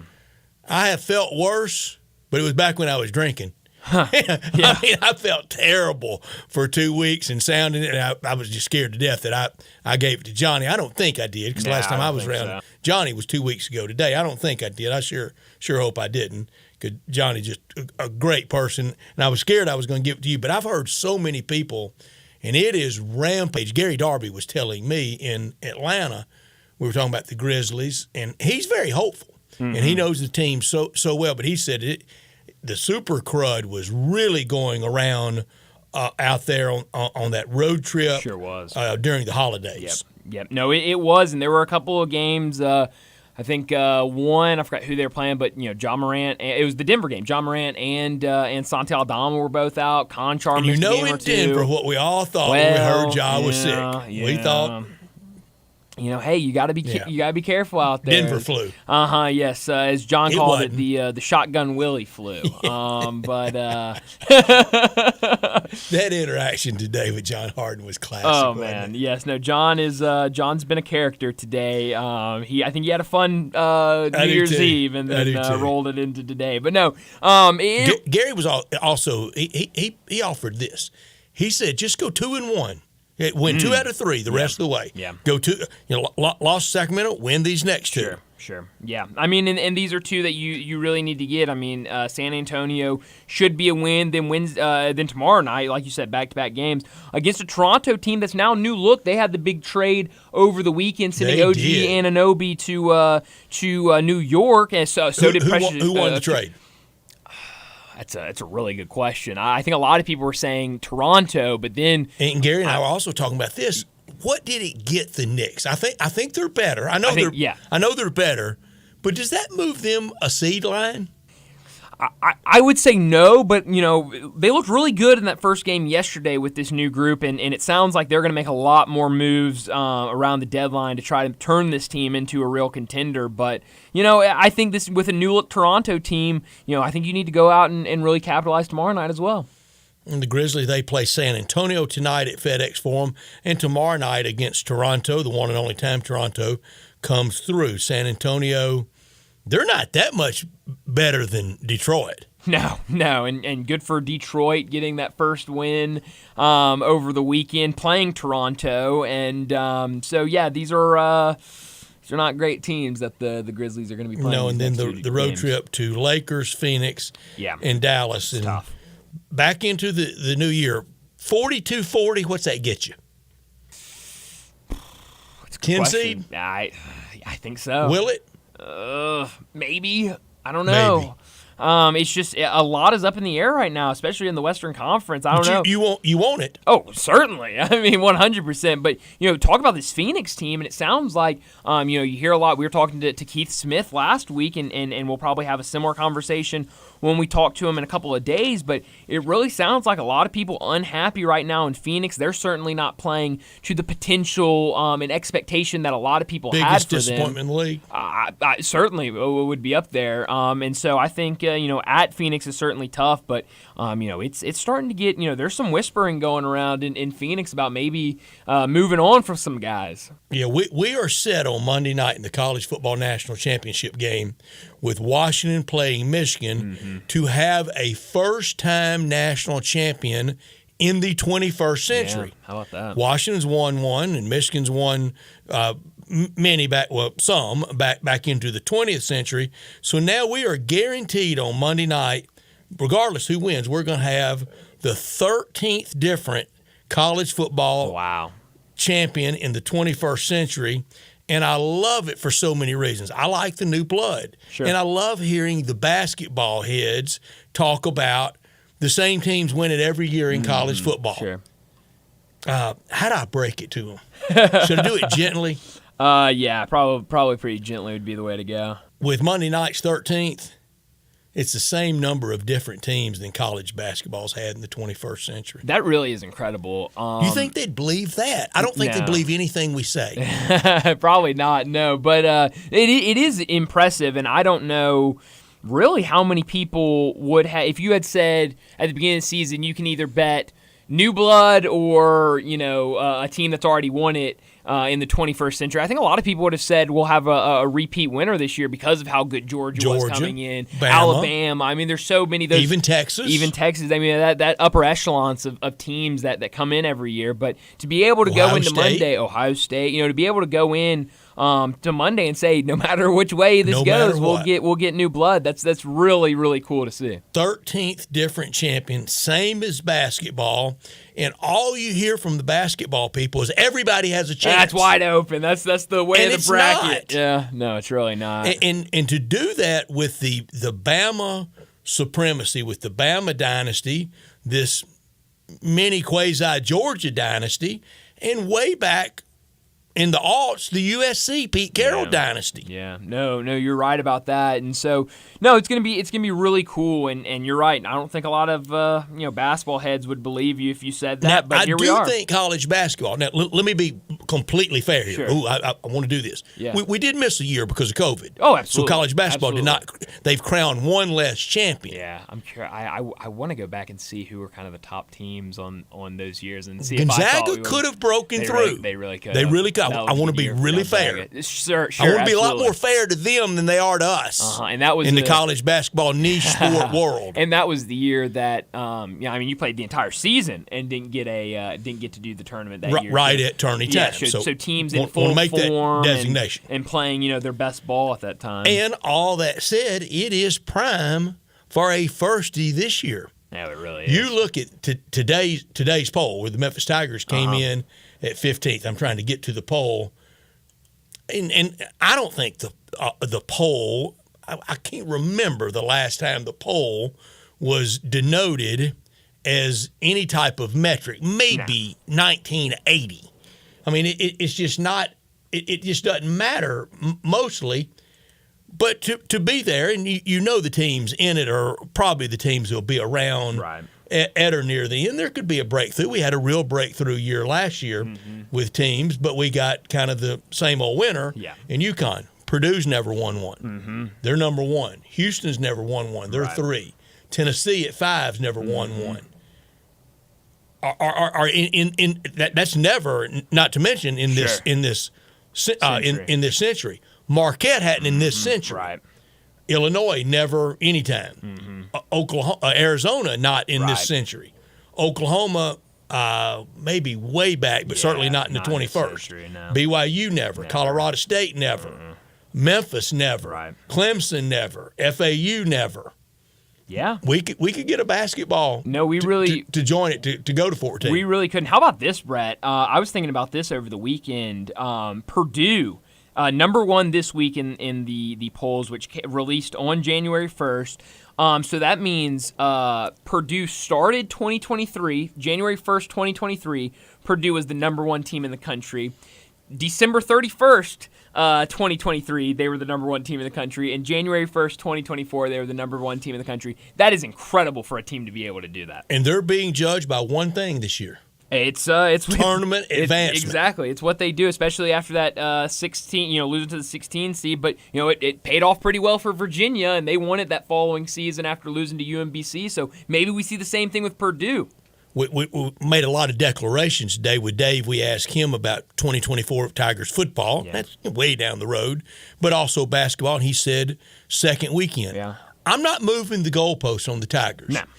It is second weekend, but I think more can be there. Sure, absolutely, and especially if they can make threes. Yeah, no, you're absolutely right. And if you told me in a second weekend, that Thursday or Friday night, that's the Sweet 16, and then the following day to punch a ticket to the Final Four, they made 6 3-pointers or north, they're going to the Final Four. Yeah, no, you're right about that. And I think one thing that I've really enjoyed seeing over the last couple of weeks, especially after they went through that gauntlet of playing and beating 3 top 25 teams back to back to back, is you're really starting to see on social media, over at ESPN.com, they had some sort of metric dive in today. CBS Sports, same thing. You're seeing a lot of people, both social media and nationally accredited sites and stuff, really seeing what Memphis is doing and talking about this team could be a dark horse come tournament time. This team is a legit team,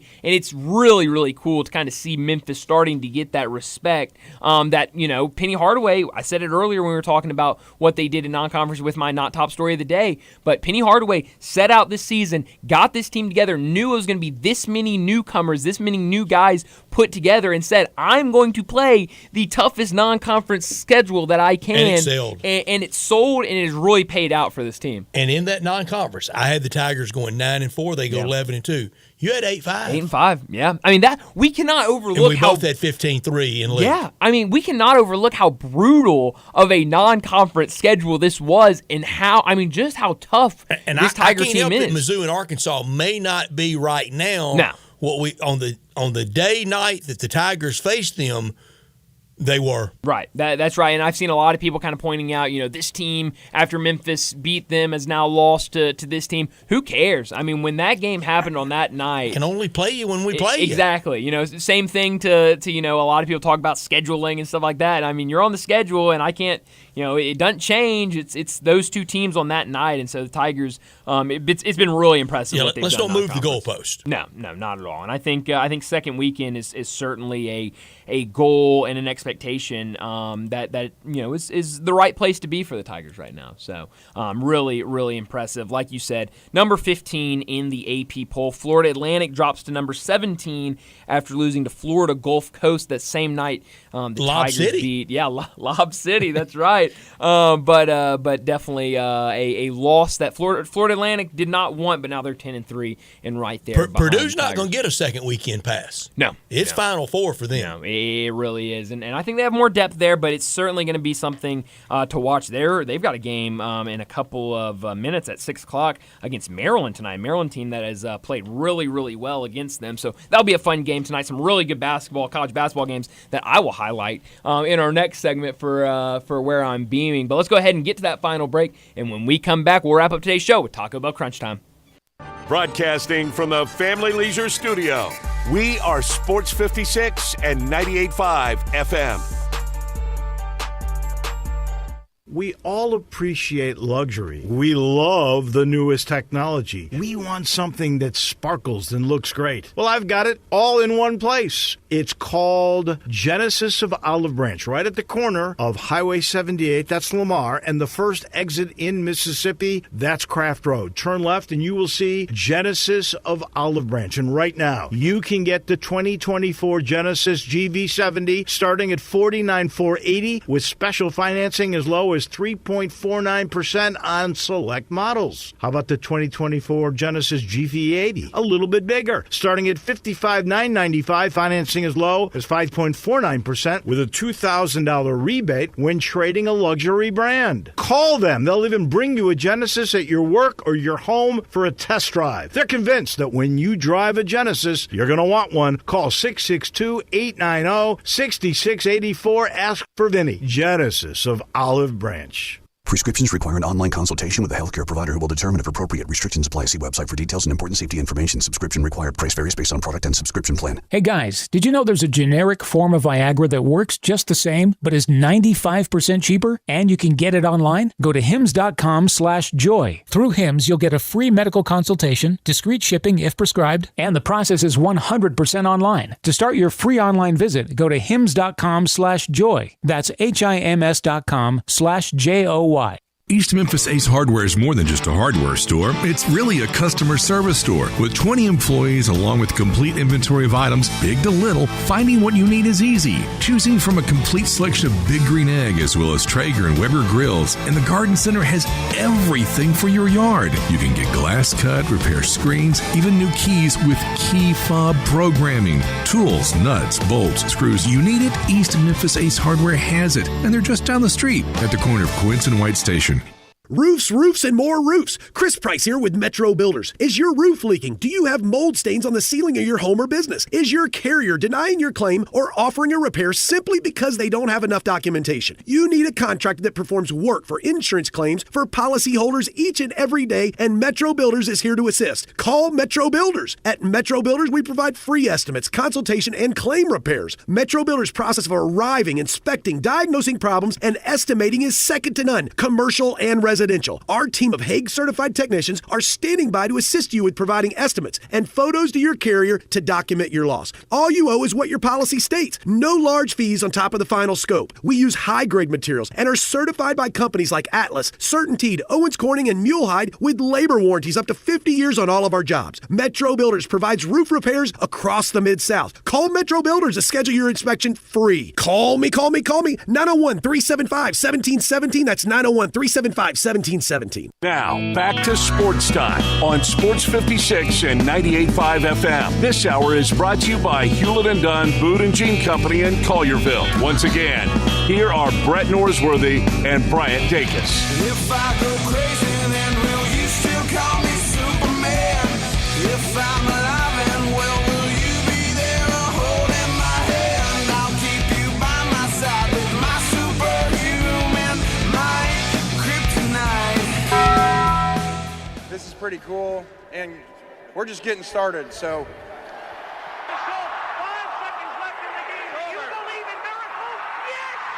Go crazy, folks!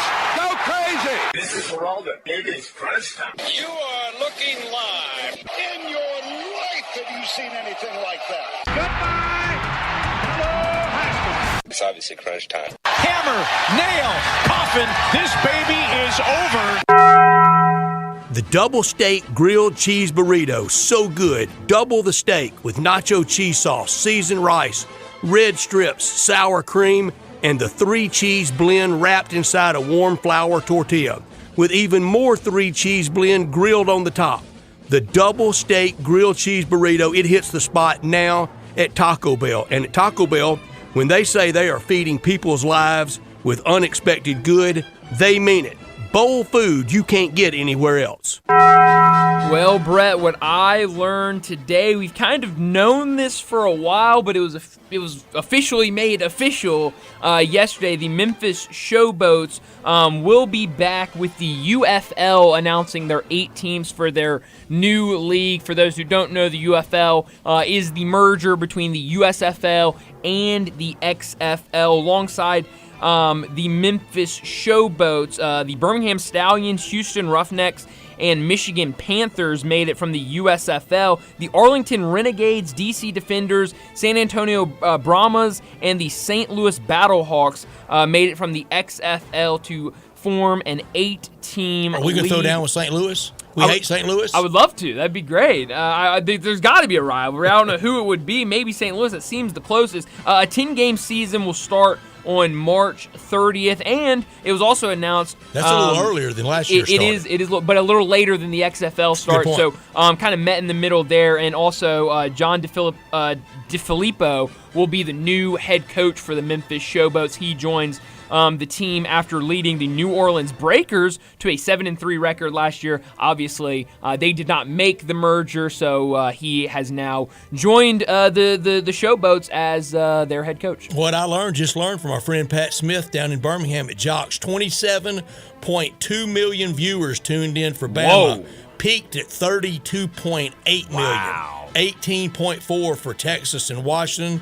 Fourth highest Sugar Bowl audience in 20 years. That's incredible.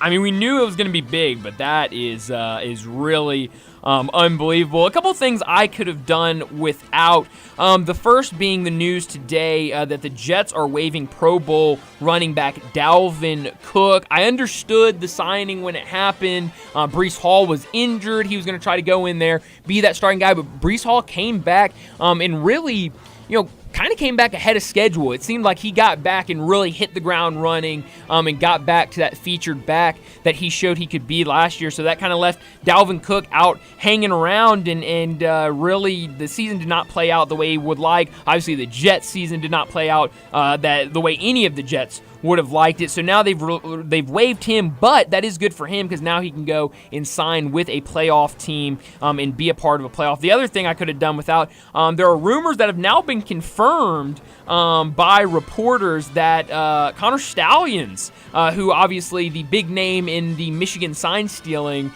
scandal, was at the Rose Bowl yesterday cheering on the old maize in the stands or the sideline? In the stands, watching the game. He's got a right to do that, doesn't he? Absolutely, and so it's becoming a big deal. You want a fun fact? Well, what's the fun fact? Caden Prescorn and his brother that's going to be a freshman next year at Michigan, tight end, junior high basketball coach, Connor Stallions. You're kidding. I swear he told You're me that. kidding. Yeah. That is amazing. Wow. And I asked him, I said, what happened? He said, great guy, very committed guy, Marine, hard-edged guy. Sure. He goes, he loves Michigan. He wants to win. I mean, hey, that's good reason. But, I love Ole Miss and I want to win, but you can't do all that. Yeah, but Brett, like you said, the reason I could have done without is it's becoming kind of a headline story. And like you said, if he's in the stands, he bought a ticket, he has just as much of a right as every other Michigan fan to be there watching the game. I know Pete Rose banned for life. Yeah, I mean, I know it's kind of this guy's here, but still, I mean, let him enjoy the game. I mean, it's not like OJ showing up at a UFC game, is it? No, I don't think so. I don't think so either. Where are you beaming tonight? I think I am going to be. There's some really good basketball games tonight. I'm going to try to do a college basketball doubleheader tonight. 6 o'clock. It's a great night. It's a really good night. 9-3 I messed Wake it up Forest. I said it's Duke and Syracuse. Duke and Syracuse. I said North Carolina. Oh, yeah, I think it was off there. Well, I'm correcting myself off there. But North Carolina plays Pitt, which will be a good good game tonight on ESPN. But beam me to Wake Forest, Boston College, 2 9-3 teams on ACC Network. Then later tonight at 8 o'clock, Northwestern, 10-2 Northwestern versus number 9th ranked Illinois, 10-2. It's going to be a different team. Terrence Shannon Jr. Is not with the team anymore after he was charged with rape last week. So this is a new look Illinois team. I'm curious to see what they look like against really a good Northwestern team. I'm going to the NBA tonight. Boston at Oklahoma City. Oh, that's going to be a great game. Follow me here. Okay. This could be the NBA Finals come June. It really could be. Oh, man, it really could be. And it makes you think about the teams that have passed the Grizzlies. Oklahoma City's passed the Grizzlies. Minnesota, Sacramento, New Orleans. That's too many passing you. It's a lot of cars, yeah. No, it really is. But that's going to be a fun game. Also in action tonight in college basketball, you've got Purdue, Maryland, which Maryland's given Purdue trouble in the past. That's a Big Ten game. Yes, that's a Big Ten game. Yes. For those who are confused, I know a lot of realignment going on, but that game also on Peacock, Brett. So I'm still tough. I have Maryland still in the ACC.